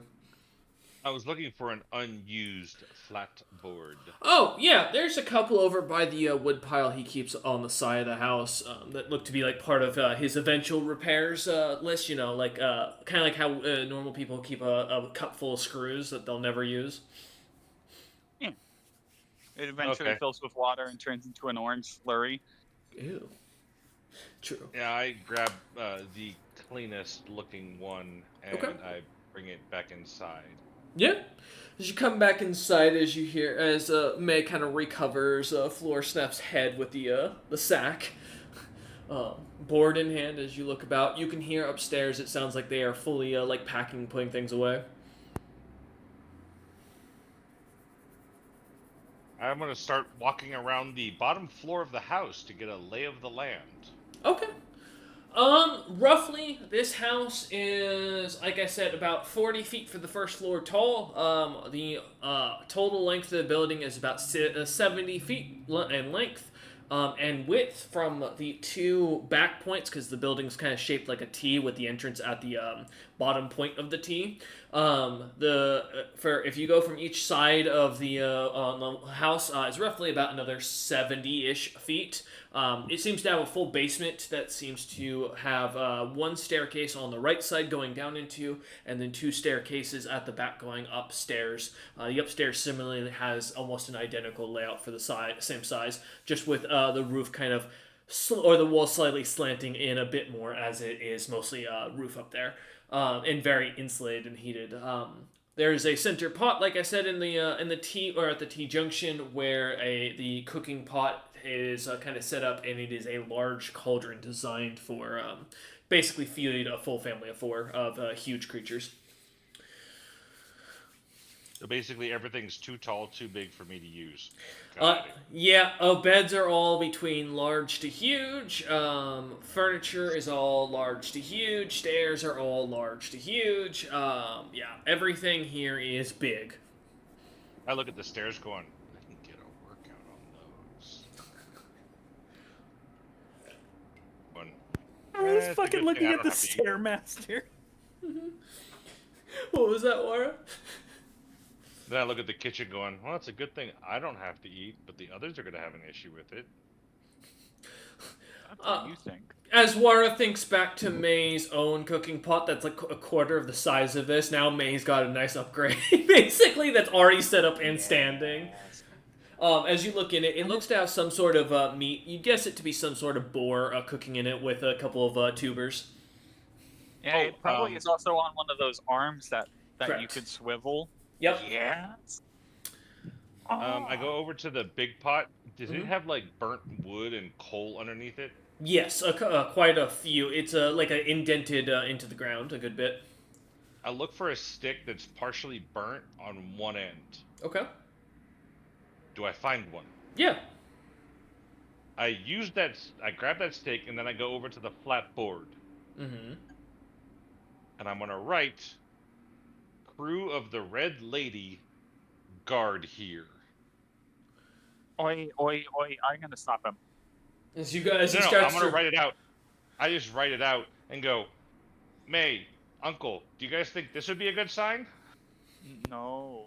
I quickly start erasing it before the giants come down. They can't know that we're who we are yet. Okay? Capiche? They find out we're all in. We're gonna get fucking killed. I'd rather The Red Lady. Oh yeah. Who are we right now? Pretending Crew to of the be. Red Lady. No. As May points down to the Ironheart Merchant Company insignia they have on their chest. You two are of that. I am of the crew of the Red Lady that took you here, correct? Please roar out this situation as much as you possibly can, so that way the guards come running in. I just start scribbling over what I just wrote and just toss both pieces into the fireplace. Fine. All right, thank you. It kind of comes to a charcoal almost quite quickly as you watch it burn. I go outside again to kick rocks. Wara, give me a strength check. I know. Pull floor Attack snap or out of strength check? Well, Strength. No, he said he was taking a nap, so I'll leave him to his nap. Yeah, strike check. As you kick that rock, you kick it just a little more averagely in distance than your average soldier. As you watch it kind of disappear into the forest, vanishing out of sight. As you start finding a few rocks to kind of kick off into the distance.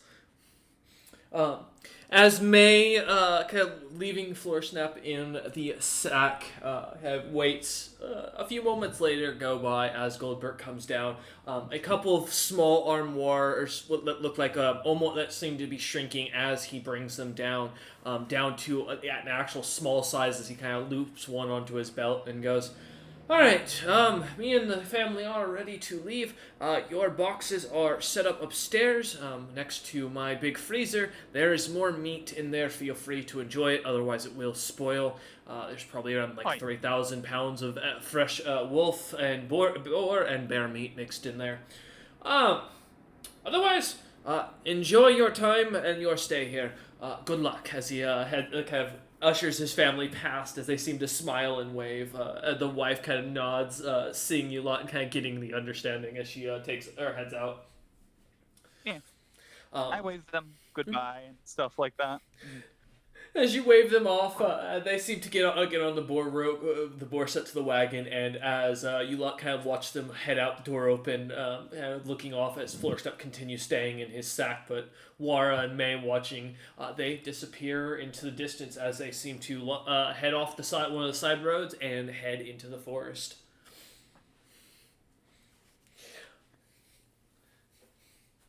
Alright, as you lot are left in the new place, realizing you left Crump, who had bought rooms for the night at the inn, you now have a place to stay, a nice little house of your own, and food. Yeah. And whatever the poisoner didn't take home. Mm-hmm. As you lot kind of start looking about, give me some search checks. Let's see what you guys can find. Oh, absolutely. Searching this place. Take 20. Humph, mutter, red, no. Humph, mutter. Since we have That's what I say as I kick rocks. Yeah, I got you. Oh, you're gonna take the full hour or 2 hours, floor snap? Yeah, I mean we own this place. I might as well. So That's fair. I just take 20 for 32. Okay. Yeah. I will do so as well. Okay. In assisting Floor Snap. Okay. So, which gives me a 23. 23. Wara is more interested in kicking rocks, it seems. Wara, would you also like to take a 20 or no? Nah. Alright. As Wara being more bothered about the thing and trying to think of a way to signal for the captain to know where you guys are, and without being too obvious, as he kind of contemplates that deep in thought, kicking rocks off into the distance. Wara, the only thing I will note is as you do so, you hear a bit of a tinge of something that almost sounds like a ting of metal as a rock hits it. We'll come back to that in a moment. Over the next or as this happens, as you kind of are thinking, and at the end of the 2 hours, kind of this happens as you hear the metal ting. The rest of the party inside continuing to look about. You can add 5 vial or flasks of alchemist fire to your inventories. 3 vials of antitoxin. As well as a single half pound of smoke stick. Nice. Beyond that, amongst the house, you do find a couple of lanterns, a bunch of paper, some like more mundane materials that you'd expect from like a hunter and a merchant, as well as farmer, a couple of tools here and there. Over what you realize is 6,000 pounds of food between the different types of meat and the mini preserved jars of vegetables upstairs that have either been pickled or honeyed completely and are just sitting on the shelves. Many of them glimmering and seemingly freshly made. Looking about, there looks to be a total of about 8 beds that you find, with 4 more upstairs. And up there, you do find a full set of leather and bronze armor. The bronze is plate, and it is just mundane armor. Nothing special to it. Otherwise, the place doesn't seem to have anything else unique. Assuming you lot avoid the basement. I'm not going in the basement. I don't care. Which you were told, yeah, I was gonna say you were told not to, because to avoid breaking their automatic systems, as they put it. Oh, I do have trap finding. It's true, you do have trap finding, but I'm asking, are you going into the basement? I probably would I'll wait until I actually realize that they're just straight up never coming back to do it. All right. Also, we have someone that that could help with that. That would be. That's true. That's true. I mean, Florstep, if you as you take a moment, kind of noticing this as you look eyeing the basement, seeing the thick door, that seems to be a heavy piece of bronze plating, kind of sitting there and locked. From this side, seemingly keeping whatever is down there inside. You didn't see any other entrances into the cellar, which is quite strange, given most places have like a entrance from the outside and inside. They did mention that there were like creatures down there. Now that I think about it. Mm-hmm. Correct. I don't know if they're. Does it sound like they were just gonna leave them to die off potentially? Or... Well, they told you that these creatures were automatically fed, because they mentioned that when they were leaving. That's right. Okay. Yeah. So in theory, if there are creatures down there, they should live at least indefinitely until they come back. Gotcha. Yeah. Again, I wouldn't think that they're just straight up abandoning their house right off rip. And So I wouldn't. Okay. I'm just not gonna fuck with it anymore right this moment. Okay. I think after a month or two passes and there's no fucking sign of them. Yeah. I'll probably relax that position. Nope. Wara, though, as we jump back to as May and Floorsnap kind of find not a disappointing haul, given it's a couple of commoners, house for the materials, but not exactly a glorious haul for what you all have found in places before. Wara, as you hear that metal ting, is there anything you'd like to do? Did the metal ting sound like it was a piece of metal just stuck or leaning somewhere? Or did it sound like it's a metal ting of living armor? Well, seeing as you have never experienced living armor. No, I don't mean that. I mean like actual an armor? adamant-type snake. Oh, I got you. It sounds almost more dull, and it sounded thicker, almost as if it was a high concentrate mixed with something. Your guesstimation almost immediately is either a thick ore or some sort of metal or some sort of blade or piece of armor that was sticking out. Given the sound of it, good. Can I see it? With your earlier spot check, nope. If you want to give me another, or if you want to give me a search check, feel free. Can someone roll me a d20 plus 2? Sure, I got you. This will either be a nat 20 or a nat 1. No? Well, I hit middle. That's an 11. Okay. As you kind of go about looking about the area, you do notice much of the side of the mountain, about 100 feet off from the right side of the house, seems to be glimmering with metallic coloration. You're not sure what metal this is, but as you start to notice this, you start looking about the ground, and some of the rocks you're kicking seem to glimmer as well. I grab a rock and turn around to go back in the house. All right, as you do so, let me pull up a note real quick for myself. It is totally not the DM checking his resource list to remind himself what. There we go. Cool. All right. As you walk over this glimmering stone in your hand, holding it out, or kind of coming inside the house, having it in hand, May and Floorsnap, The stone in Wara's hand seems to almost absorb the light from the fire, immediately glimmering like the sun itself, as it turns a bright orange. Do I see this? Yes. I toss it outside real quick. A moment goes by, Wara, and it still glimmers, but it starts to dull as the light seems to leave it, and it dulls back down to a slightly not bright orange, more of a very deep and dull orange. It seems to have a lot of brown mixed into it, making it almost look like a crystallized dirt, if you will.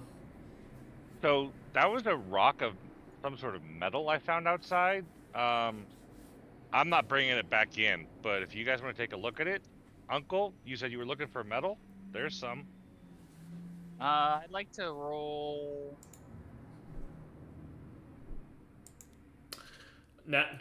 Geography, or I will take if you have profession mercantile or craft metallurgy. Otherwise, okay. A knowledge history to see if you can try and recognize it. Knowledge arcana to see if you know of any magical properties with it or history with it. Knowledge arcana it is. All right. 29 in history says floor snap, and 17 for May. Congrats. All right. Here we are. Let me pull up my notes. If I can spell today, it's one of those. There we go. All right.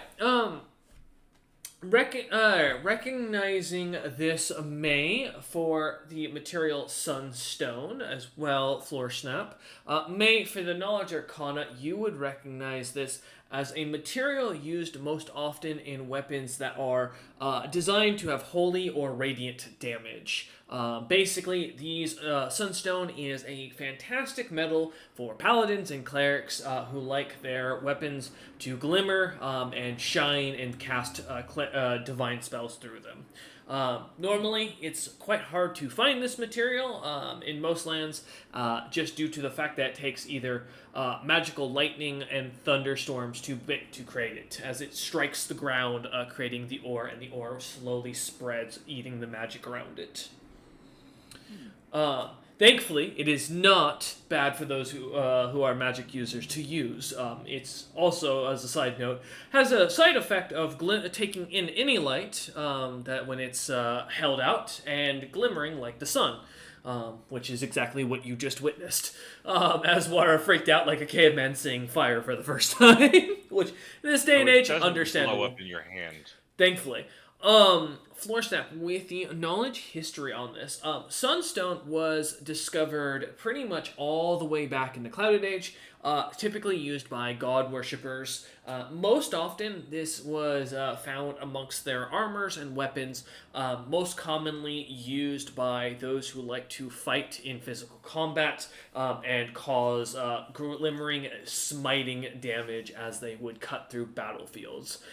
Sunstone was most often used to signify a champion of a powerful god, as it was issued not only in their weapon, but also typically in their armor as well. Kind of giving that old shining knight in white armor kind of concept to most holy champions. Historically, the material was supposedly vanished for quite a while and has only recently appeared in certain lands here, as well as the Fire Giant lands and some of Movasi's territory that borders the Fire Giant clan territories. Gotcha. Despite its relationship to the gods, it doesn't have anything to do with Lyrium, does it? Correct. And neither does it actually have to do with the gods itself, it just does radiant damage, which is why gods tend to value it. Yeah. Mm-hmm. So it fucks up undead, is what you're saying. Kind of, yeah. That's kind of the idea. Roughly about a pound of this goes for about 200 gold pieces on the open market, like as an average. Gotcha. It's like Oh yeah, that's what we were or what I wanted to see, like Eyes in the Dark for, wasn't it? Like this Sun's Metal. I think you were looking for the Solarium at some point, but I cannot recall. I think it was Solarium. It might have been the Sunstone. It's been a bit, and I cannot recall off the top of my head. But yeah, Okay. Just scrolling back up to the Feel quest free. list is the because it was noted on the because like the entire reason I Oh, was like, the one quest list. Yes. So, yes, I believe that this is the same material. You are correct. okay, so I could just bring this back to uh the smith then at the point considering Mm-hmm. because that was what I wanted to like use potentially for the metal because Mm-hmm. it sounded like it would be potentially useful. Um, I don't know if it'll be as useful as a handle though. Hmm. Or wait, no, I guess we're using dragon bone as the handle. As you Probably just think for about, yeah. the actual like blade. Considering Yeah. bones don't typically make good blades. As Florstop kind of in deep contemplation as he kind of rubs his beard underneath the sack as he puts it back down, thinking. Or kind of hearing that the material isn't dangerous, thankfully, at least to the touch from both May and Floorsnap's explanation. Flip side is we can probably send more of this somewhere, Water. Oh, there was a lot more. Show me. I show 'em where I found it. As you head out into the front yard of the house, a little nice little fence that kind of sets up a little bit of a borderline of the house's own yard. Off to the side, about 100 or so feet from the right side of the house, you can see what looks to be a ton of this raw material glimmering as you look kind of follow it down back towards the house itself. There are just rocks of the stuff sticking out of the ground as Wara kicks one over towards you, pointing to like the hundreds of small bits of this stuff kind of mixed in with chunks of stone that are just sitting there. You seem to be sitting on a massive mine of the stuff. Rough guesstimation, Floor Snap, without any experience, there's probably more than you'll ever need for the material here. You could probably outfit the entire crew and then some right now. Which would be fucking hilarious. We are the holy pirates. Trust us. Do not check. Captain Azurus, the evil pirate, totally holy, yes. And then, they got the most evil character in crew, eating hearts and devouring trees. To be fair, something that would be funny to point out is that we would be an undead pirate crew's goddamn nightmare. Yep. Which actually works because one of the greatest pirates in the world right now is a known lich, which would be very valuable to you lot, as Blackbone Og is kind of believed to be. So, Yeah. would give you guys a good shot. But as you look about, kind of looking at all the metal floor snaps, seeing how much there really is, yeah, you're pretty sure you could set up a company here and be set for life if you wanted to, with how much metal probably is at the ground here. Not for my life, but a life. Well, yes, Hey, for we a could normal. power the ship of this metal, Yeah, you could. and Yeah. that way we could ram the unholy undead ships. I'll be honest with you, what I was thinking about doing was having Vikaret and her kids make holy grape shot. So God. you shoot a cannonball at the enemy ship. It collides with literally anything, and then it explodes, scattering holy beads everywhere that just fuck up the undead. As the party contemplates, realizing, it sucks we didn't get the island deeply, but, this isn't a bad second option here. Yeah, just start gathering up what I would assume would be enough to make a scythe blade, and then enough to because I think they're all they're loose pockets of the metal, right? It's not like a formal Correct. big chunk of ore. Yeah, I just start cobbling it all together so that I can make effectively just cannonballs to be able to do my grand telekinesis with. Okay. I'll level with you. I'm gonna open my handy haversack and just hold it open while Floor Snap just hoovers it in. We'll fill it up for. I was gonna say, how much can your sack hold for weight? Because technically, I'll be honest. I mean, if you guys are willing to wait, spend the night here, you're gonna be able to fill that sack and more with ease. Yeah. And that's just a loose rock. That's not even counting digging into the actual mountain. Let me double check what type I have. And I think Wara can carry pretty much anything that Floor Snap can't use telekinesis on. So with his strength. Yeah. That's kind of the design of this party is, you know.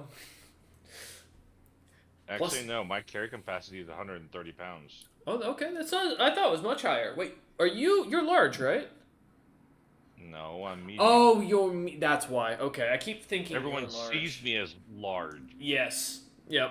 Because the rest of your party is so I'm only unique. 6'2".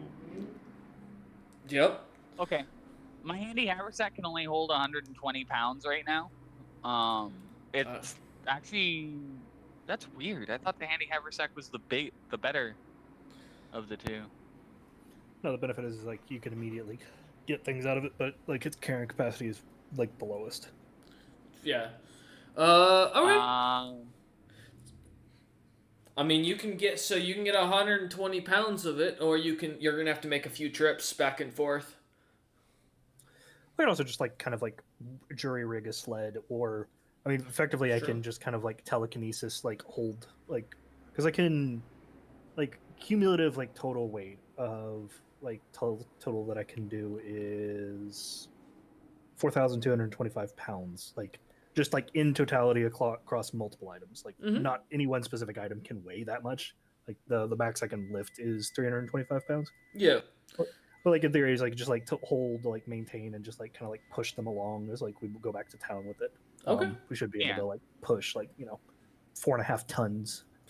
Hey, May, yeah, how and much can your haversack hold? 120 pounds only, but Oh, yeah, it's a lot less than I thought it was. I thought the handy haversack was like two 100-pound buckets and then a 500-pound bucket is what I am used to because fourth edition spoiled the shit out of me. Feel that. Uh, anyways, but I also have Rollerman stats, so I can carry a lot more than I normally can. So I'm just gonna pile up on some rocks as well. Yep. Your how much strength do the is immense. small chests weigh that are full of food right now? When they're full, they will only weigh 20 pounds apiece. May, we could take all the food out of these, fill them each with 500 pounds worth of rock. I will confirm, outright, these items are specifically designed to preserve food. They will not take any inorganic material. Aren't there Yeah. creatures that eat rock? Yes, but these are not items designed for that. These are designed, in a sense, for people who are eating organic material.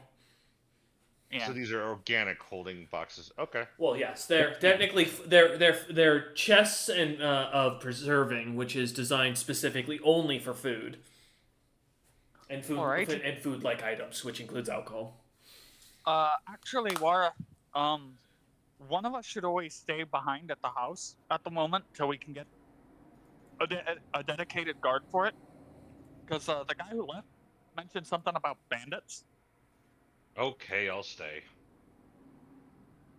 Oh yeah, that's what I was getting at. Especially because well, I don't know, might be fun. And you can have these 3 things. I don't need them. Oh, actually, no, you can have 2 of them. Leave the third one. I If give you you will a bring you weird back look. one. I give you the same look that Trump gave Floor Snap and I while we were in the alleyway. But I will take the 2 chests. As you look in, one is filled with meat and one is filled with alcohol. No, one's with vegetable. No. Oh, you're gonna give the vegetable one specifically? They can have the vegetable one and the meat one. Oh, I was offering to like get you some rum on the way back, but I see you've got that covered. Yes, yes, I do. I will guard this house like my life depends on it. Your rum All right. depends on it. Yeah, the rum's in the house. The house needs to be protected. They're coming for me, Rum. They're gonna wish they did. Oh god. Yeah. Anything else from town, Water? Oh, no. Captain Crotch. Oh, you want us to bring the crotch back? Yes, bring Captain Crotch here because then he can go and find First Mate Azurus. Oi. As a joke between the mercenaries and one of the crew members goes off in the background of that. God damn it.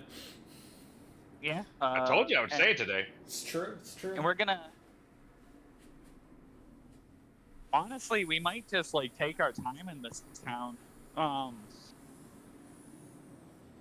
like these people. I'm liking this. Like Uncle. building up a. Uncle, can you the person you're gonna go to about the scythe that you're gonna get? Can you see if some of these materials will work for my shield and my armor? Sure, you're gonna glow like a bastard, but I don't know that you necessarily care. Well, if it's the shield, that's fine. Oh God, we need. You need to convince Vicaret to make your shield be able to fire a laser that kills undead. It'd also be a very good point to get an ever-burning shield. I mean, But yeah, I know. Yep. I could have spent my 3rd level spell slot that I got from eating that weird soup on on ever burning, and just put it on our continual flame and just put it on the shield. Could have. But I didn't. I cursed myself instead. It's true. But alright, as so May and Floorsnap are heading into town. Is that the plan? Yep. Yep. Gonna drop off the metal to hopefully get the scythe made and contact Crump. Okay. Probably bring a couple of trolls back with us if potentially guard the place while we're gone. Okay. I was gonna say because you have your troll crew who are freely walking amongst the streets. The Frost Giants are the only ones who stayed behind as they couldn't, since it'd be too easy to spot them. Yeah. Take like all the trolls and be like, "Hey, we've got a safe house. Get the fuck indoors." Give me either search, spot, or listen between the two of you as you start heading over, and we'll see if you notice anything on the way or anything catches your attention.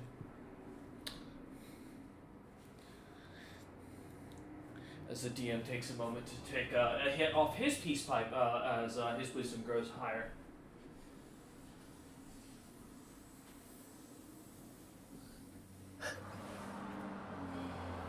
Oh no, I heard giggling. I don't like that.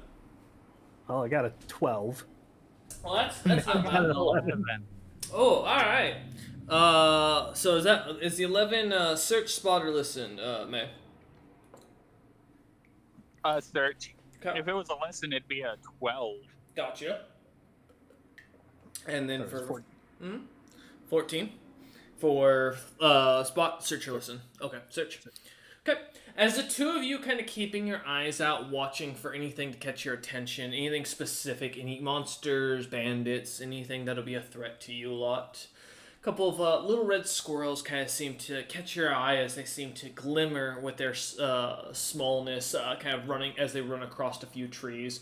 One of them seemingly with something in their mouth as they aim to play a game of chase. The sound of the birds chirping and the sky kind of being, somewhat dark at this point as you lot head back.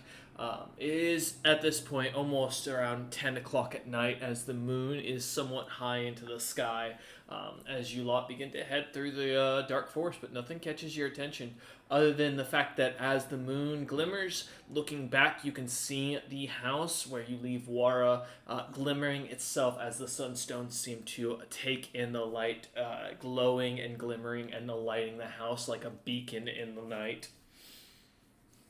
Makes sense why there's so many bandits that attack that fucking place. My God. Yeah, now you get why. Now you know why I made the joke.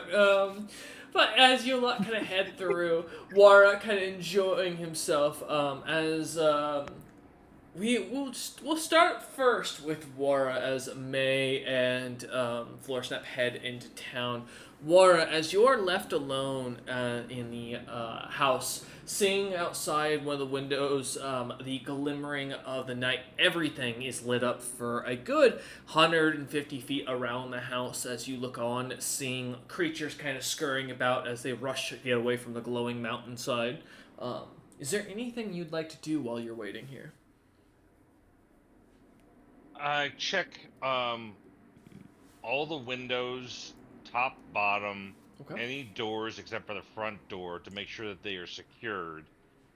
And then I'm going to grab my handy, trusted mug and pour myself a little bit of rum, take a sniff, see how strong it is, and possibly dilute it.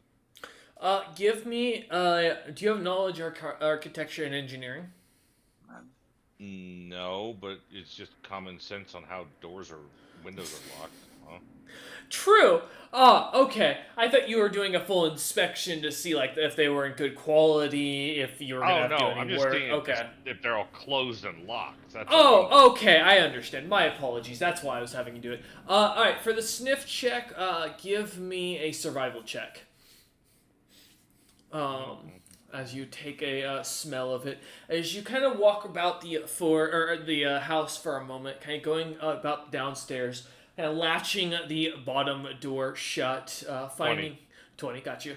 Finding each of the windows, kind of shutting them one by one as you kind of put what looks to be a wooden lock in place, and then kind of grabbing some of the metal shackles to kind of hold them in closed. There's about thankfully only 4 windows in total, as you kind of set up two, or with all of them kind of closed one after another. Going upstairs, thankfully there's no open windows, just a large, what looks to be almost kind of paned view to look out into the deep forest and down the road towards the village. Thankfully, though, upstairs everything seems locked down as you finish up and heading down. A 20 with your fortitude as you take a sniff of the rum, and it is delightful. A strong smell of this almost sweet. You're not sure what kind of fruit it is. It smells berry-like as you catch it, like almost blackberry-like, but it seems to have a more earthy tone to it. Getting a sense for it, it's not extraordinarily strong. This seems like a drinking. What you realize is you wouldn't call this rum. Maybe like a port wine. Seems to be almost a mix between the two.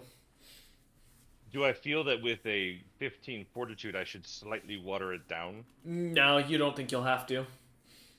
Okay. Then I fill the mug the rest of the way, and then I go sit on the front porch. Alright, as you unlock the door and sit out, kind of close it behind you as you find the workshop's bench chair as you kind of sit down, enjoying the glimmering moonlight as you look about and enjoying your mug of rum wine as you kind of take a deep sip. And I slowly start to hide. Alright, give me a hide check, 15. Alright. Oh no, that's not it.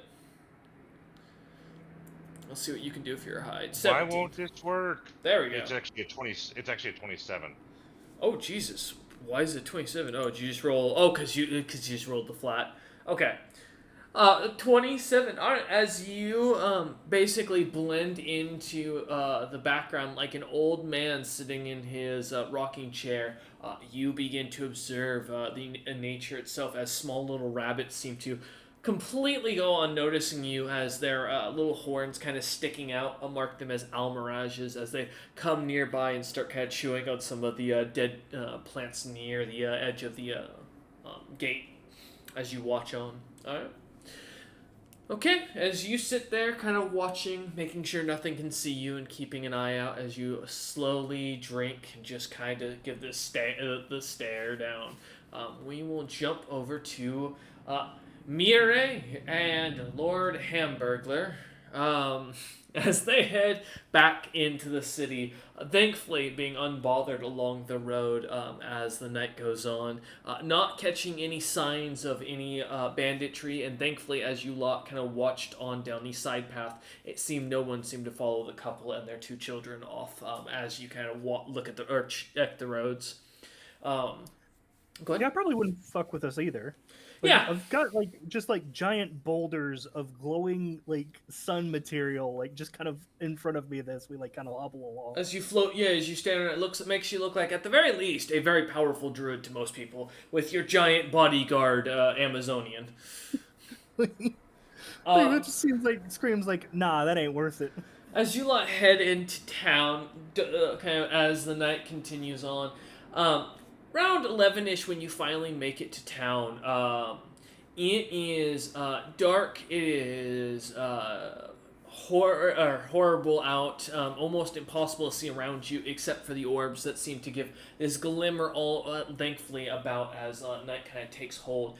Getting closer to town, the firelight begins to pick up, and you see the familiar gate where the two guards stand out front. The familiar ranger and druid who seem to be on shift, recognizing you lot as they wave you in, opening the gate and then closing it behind you.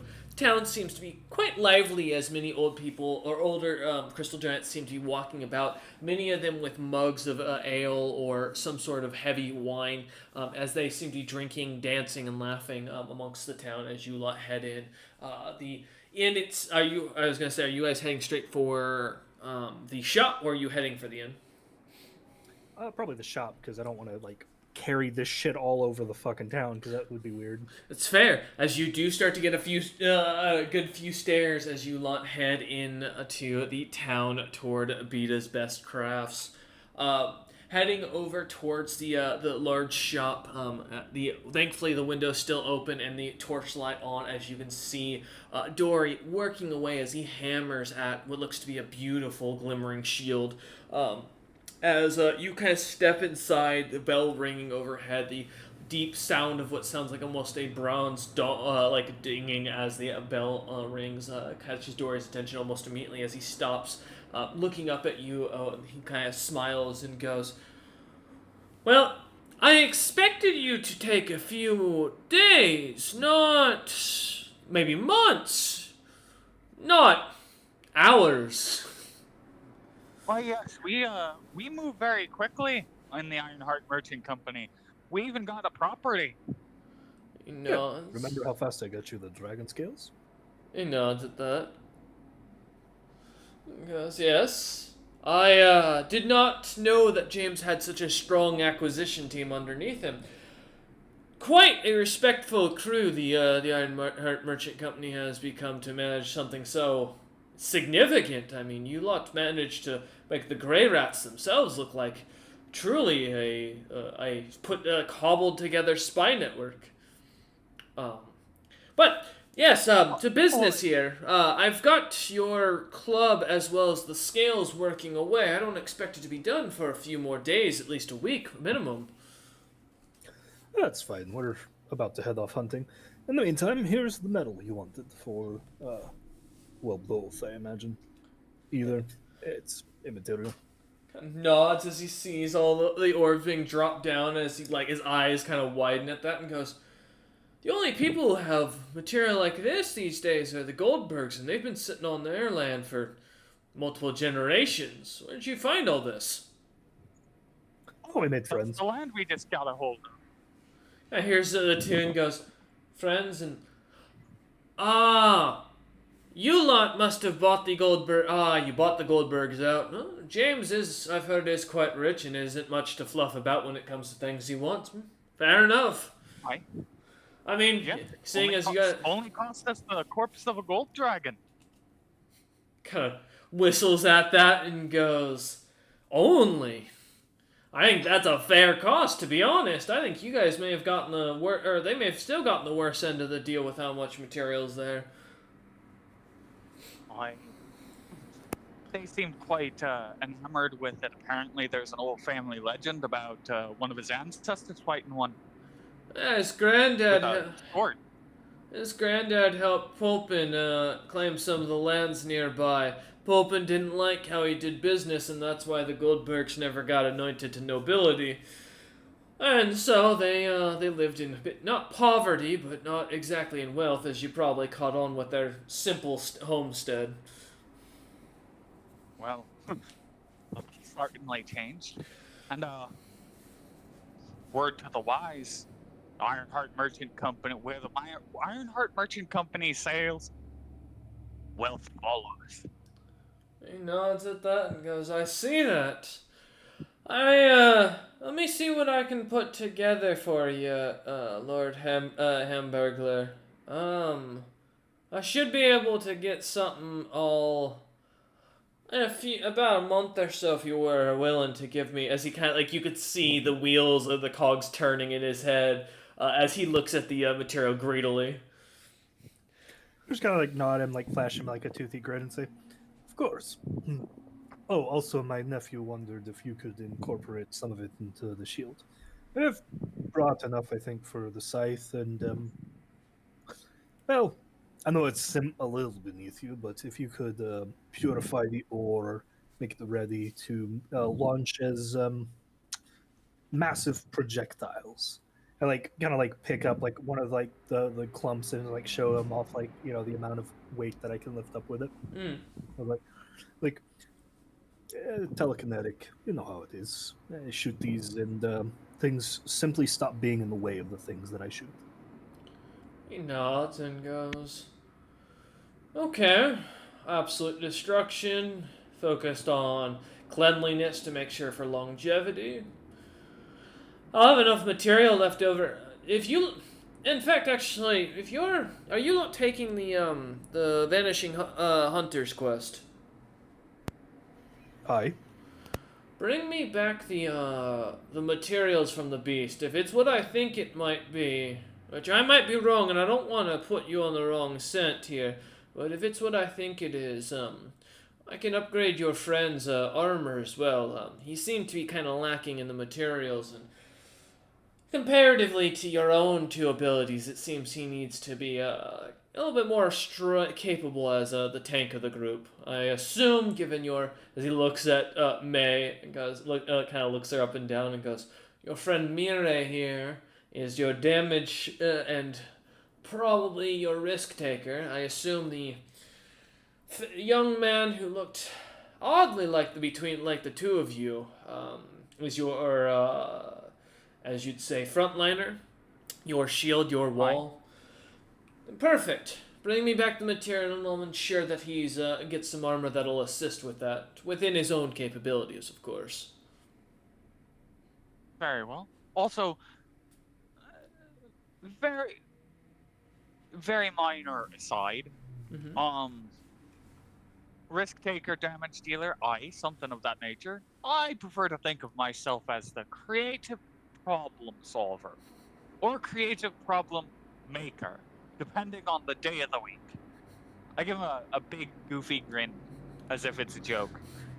Seems to kind of nod and smile at that, giving a polite chuckle at that. Along goes, good to know. Good to know. You sound remind me of my own. Always up to trouble. Depending on the day, you could either have a masterpiece out of the forge, or suddenly you've got a almirage made of solid platinum and costing me more money than we can afford. Oy, oy, oy. But Oh, do you still have that? no, I melted it down and gave it and created a belt buckle out of it for a noble.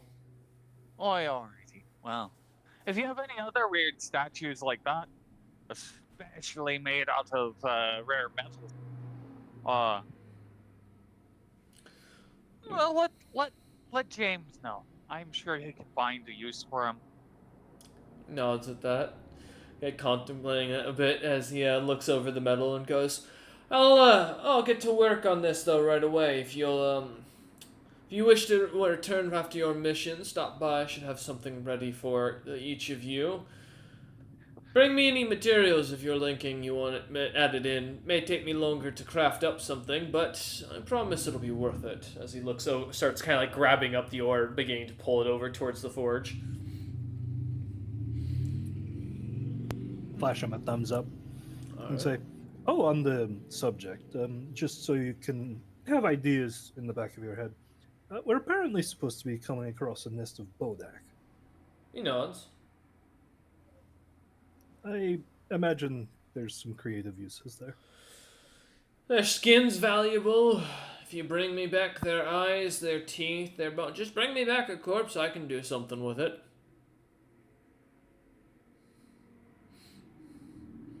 Just kind of like flash him another toothy grin. Of course, looking forward to it. He nods and smiles as the two of you kind of give a nod and kind of head out. I assume unless there's anything else. Nope. Perfect. As you as you guys find yourself back outside into the city or the town itself, the singing and dancing continuing as the chanting heard from above can be heard as the druids begin their deep singing. As it sounds almost like Mongolian throat singing coming from up above. People seemingly joining in and enjoying their drink and dance as they do so. The fire kind of coming to life as it seems to dance with them. But as you lot head towards the tavern, heading into Bluey's Rest and Break Guild, Trump seems to be sitting down at one of the tables enjoying a very tall pitcher of some sort of drink, a few ice cubes kind of sitting in it, as he is sitting there with piles and piles of gemstone coins, a deck of cards, and a tavern full of very angry looking individuals. Hello there, Crotch. Gather the men. We've acquired the property. Looks up at you. Surprised as he kind of lightly sobers up at that. His nose a little bit red and goes, "Huh? How? I was just gonna buy as he hiccups and goes, buy a bunch of land with all the earnings I got from the guards. Yeah, beat you to Let it. the red bug lady know that we got her some shiny fucking rocks, and I'll set some on the rock, the thing. Looks at it and goes, alright, I'll pass on the message and get the trolls as he kind of wipes his nose a little bit and takes another deep sip of his pitcher of what looks to be this whiskey-like material and kind of puts it down as he kind of hiccups again and goes, I'll let them know where we're going and that we don't need the rooms. And then I'll go find our great savior, the grandest man, the Lord High himself, Oi, the Sea King. As he puts his I don't hand like out that. and like puts a light show of the Sea King written in a glimmering light in front of him. I'm gonna look towards Crump and say, also, man, I can see how you get things done. We just kind of like Good. vaguely thought of you while we were talking to some dude, and it just kind of fell into place. You really are a great merchant, Crump. I say very quietly. He looks on in shock and then looks at you with the first serious glare you've seen on his face, and he goes, "Why would you lie to me? Don't you lie. I earned this coin fair and square. Alright, don't you insult my amazingness." He kind of stands up and starts pouring the coin into his bag of coining. And picking up the pitcher and starts to follow you lot out as he puts the bag of coining over his shoulder. A few of the guards seemingly glaring at him as he kind of steps up and heads over to you lot. I just start following around and kind of snag the little scrap of sunstone away. And it's I wink at May for a second. It's no, I've got this tradition, right? I keep on bringing the Vicarette crazy shit that I don't think she's ever seen over and over again. It keeps getting funnier and funnier.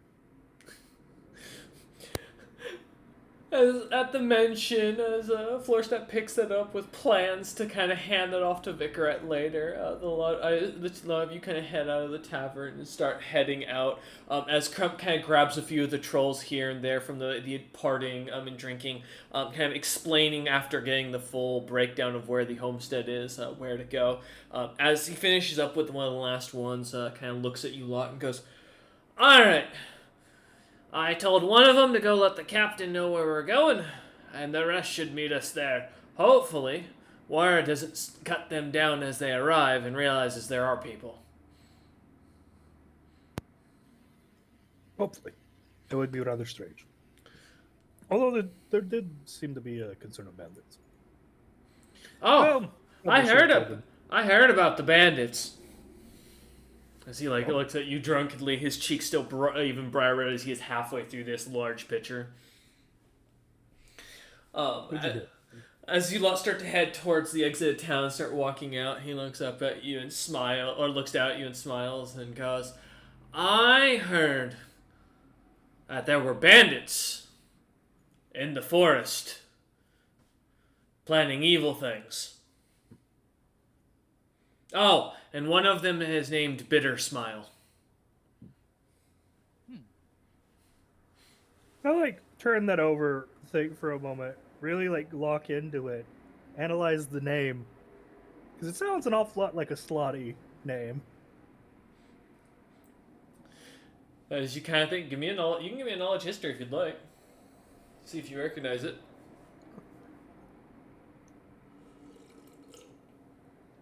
24. 24. You have not heard this name before, but you aren't wrong. That is a common slotty name. As a simple kind of title like that is more useful as a name for most slots than an actual like something practical like Wara, for example.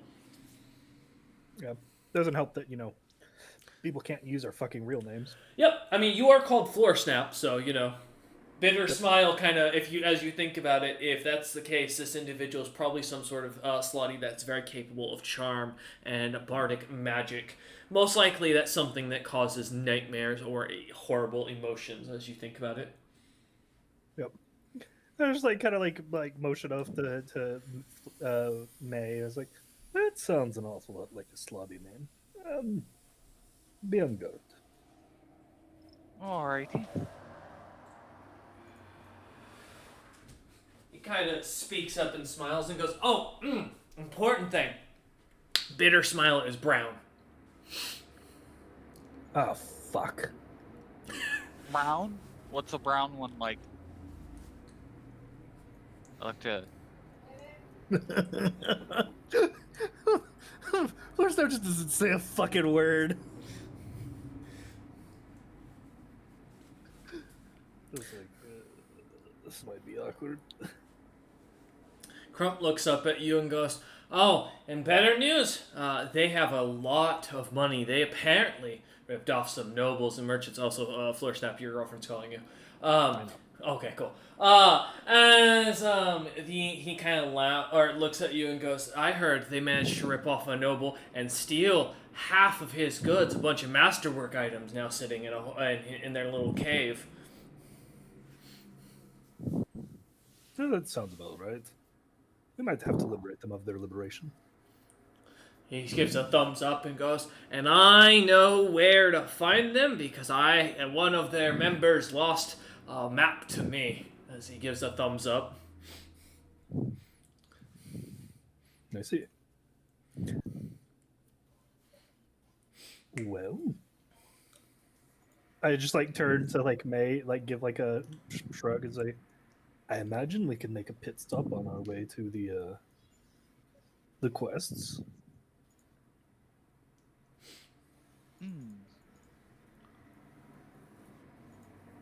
Pit stop could be nice, aye. So you didn't answer my question before. What's a brown one like? Crump looks I'd up like- at you before Floor Snap can speak and goes, "Oh, back home, they are inferior, they are lessers, and we toss them out in the desert like the desert sand people they are." Just like slowly like look Crump over, look to May, just kind of give like just kind of a half shit-eating grin and go, "Well, they're an awful lot like me."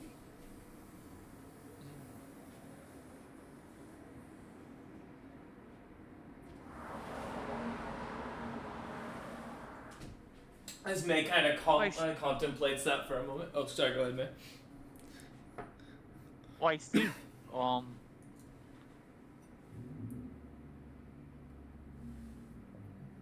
Is there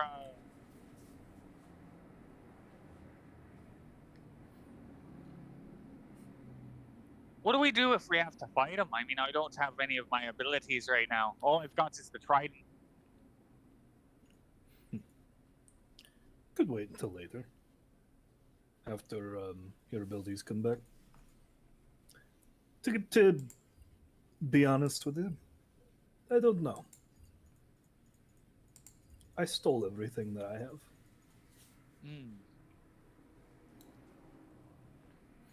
Including his form.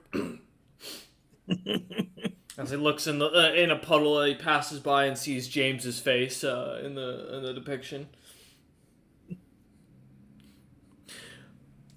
As you continue kind of walking in silence for the next little bit, as you kind of contemplate this, May, deep in thought that you might have to actually potentially kill someone on Floor Snap's own capability. A frightful thought process is what, not only in the comprehension of doing so, but also in the idea that it's never fun to prepare for your friend, how to kill your friends.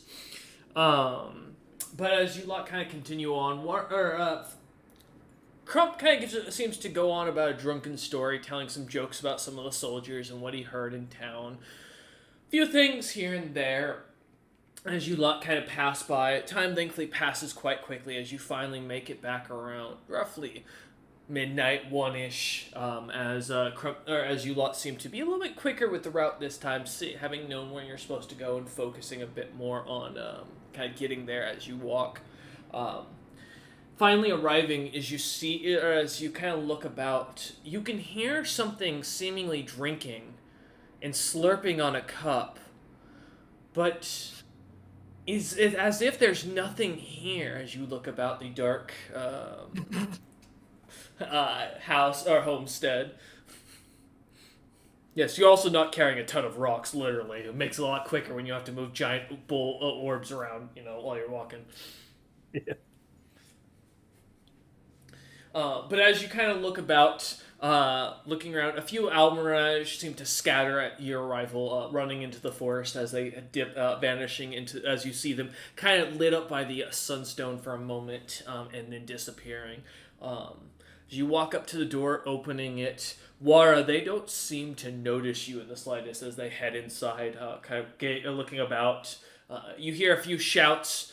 You can see Crump kind of standing in the doorway, looking about as his drunken red cheeks are kind of very bright, his nose kind of glowing as he looks around for you, and goes, "Wara! Wait." As he looks over on the front porch and looks Wara dead in the eyes and goes, "Guys, I think I found a dead cat." As I smile back at him. Ah, Captain Crotch, it's so good to see you again. There's actually a chest full of alcohol in there. He looks at you and looks into the room and goes, "I had an insult for you, but that is the kindest thing you've said to me since I've met you." As he turns and walks towards the cube, or the chest. As he heads Hello, over Uncle. Hello, May. The house is in lockdown. The front door is the only thing unlocked. I just sat here just watching. Oi, excellent. Good job, nephew. In other news, one of the bandits is a cousin of mine, most likely. Oh. Crump looks up and goes, "Oh, and he's brown." That's why he's a cousin. Okay. We'll deal with it when we get to it. Suddenly, Wara's having visions of taking 209 points of bludgeoning damage from telekinesis and is not happy about that idea, I imagine.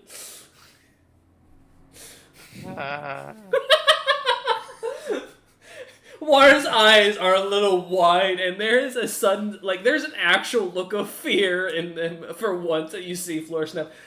You saw Wara willingly run into a horde of Spellgaunts without concern, and this is the first time you've seen true worry on his face. Uncle, can we train tomorrow a little bit? Yeah, if it makes you feel any better. Yes, please. Sure. I'll show you how I fight. No, I wanted you to throw things at me like I was an enemy, but small, less harmful things so I can start practicing jumping and dodging things Oi, better. Wara. Yeah? I don't think it works quite as well on Floor Snap as it would the rest of his ilk, but from what I understand, most of them can't see what is invisible, and if you get the drop on pretty much anything, you can kill it pretty quickly. I've seen you with those claws. That being said, True. I can't turn anything invisible for another 69 days, 20-something hours, and a handful of minutes. True, but if he happens to have true sight or something, kind of like our Captain Crotch Rocket, Captain Harry Crotch, um, yeah, then that won't help. So, I still would like to train just in case, just so I'm prepared for it. Yeah. Crump pipes up and goes, "He's not wrong.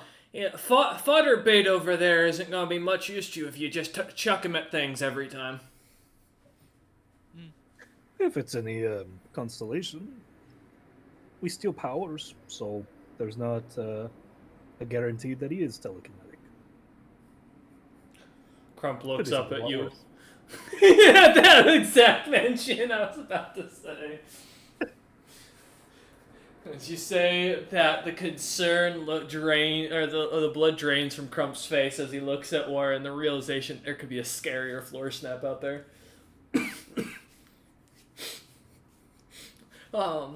As you lot kind of take a moment contemplating, a few more minutes go by as you kind of sit down thinking about this. One of the trolls kind of arrives as he knocks on the door, coming in almost immediately and explaining that the captain was on his way with the rest of the crew. Now that everything should be secured, he thinks it was a lot quicker, or he didn't expect to go that quick. Rather, as the troll kind of sits down on one of the beds and immediately looks about you lot and goes, "And with that, I'm going to bed." As he lays down and cuddles himself up in one of the empty and open areas. Yeah. But as you lot are kind of left there to think about this, the idea of Bitter Smile being a bandit nearby, the thought of the other quests and planning what to do next, and the plan to take a long rest and enjoy the night. Before we move to the next day, is there anything the party would like to do with the rest of their night? I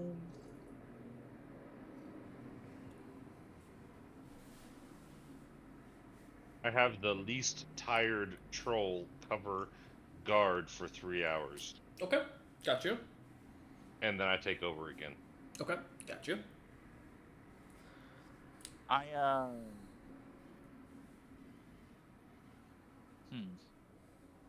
And I do some training out front. Okay. Scaring the Almirage away? Well, I do it in trying to hide and fight. Okay, got you. So, scaring the shit out of the troll as you pop up suddenly out of nowhere. Everyone's all swinging your blade a few feet from him as he has a heart attack every time he hears it slice through the air. Yes. Yeah.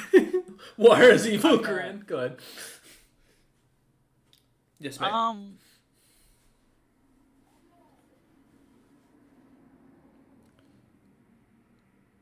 I actually, well, I can't really fuss with my polymorph because I did specifically call it out.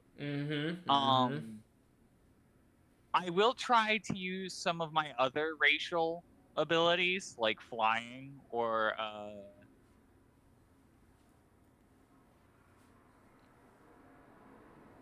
my eye lasers. Okay. See if I still have access to those. With the bestow curse, I can confirm you do not. Okay. They are spell-like abilities, so. Yeah. Well, the gaze is actually supernatural, so. Then your gaze you would. As Awesome. you specified magic, so I'm considering it spells and spell-like abilities. Okay. Mm-hmm.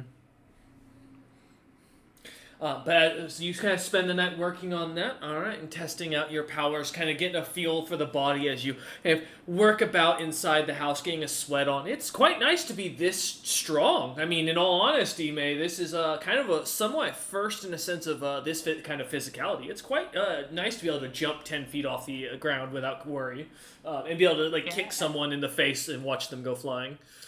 The fact that it's close enough to my my chosen form is just a nice bonus as well. Yeah, as you kind of spend about an hour kind of sparring with one of the trolls, kind of getting used to the body and testing out what abilities you can use. Of course, not trying to cause any damage, just testing yourself as you go about. Yeah. Okay. Floor Snap, how about yourself? Um, Honestly, I think I'm just kind of like relaxing. I don't really Okay. have anything. I've done most everything I needed to do in the day. I've had a Perfect. long day. All right. And as the party finds themselves slowly falling to sleep one after another, enjoying the night, relaxing with the peacefulness as it was, the night seems to carry on as the trolls arrive, and as the morning's first light appears, Wara spots what he believes to be the captain and the rest of the crew on the hillside, and that is the DM's promise that if the goddamn player doesn't show up, I'm gonna kill Captain Azura, you little bastard. And I hope you're listening to this. We thank you all for watching as we end the session here, and we hope to see you all next time.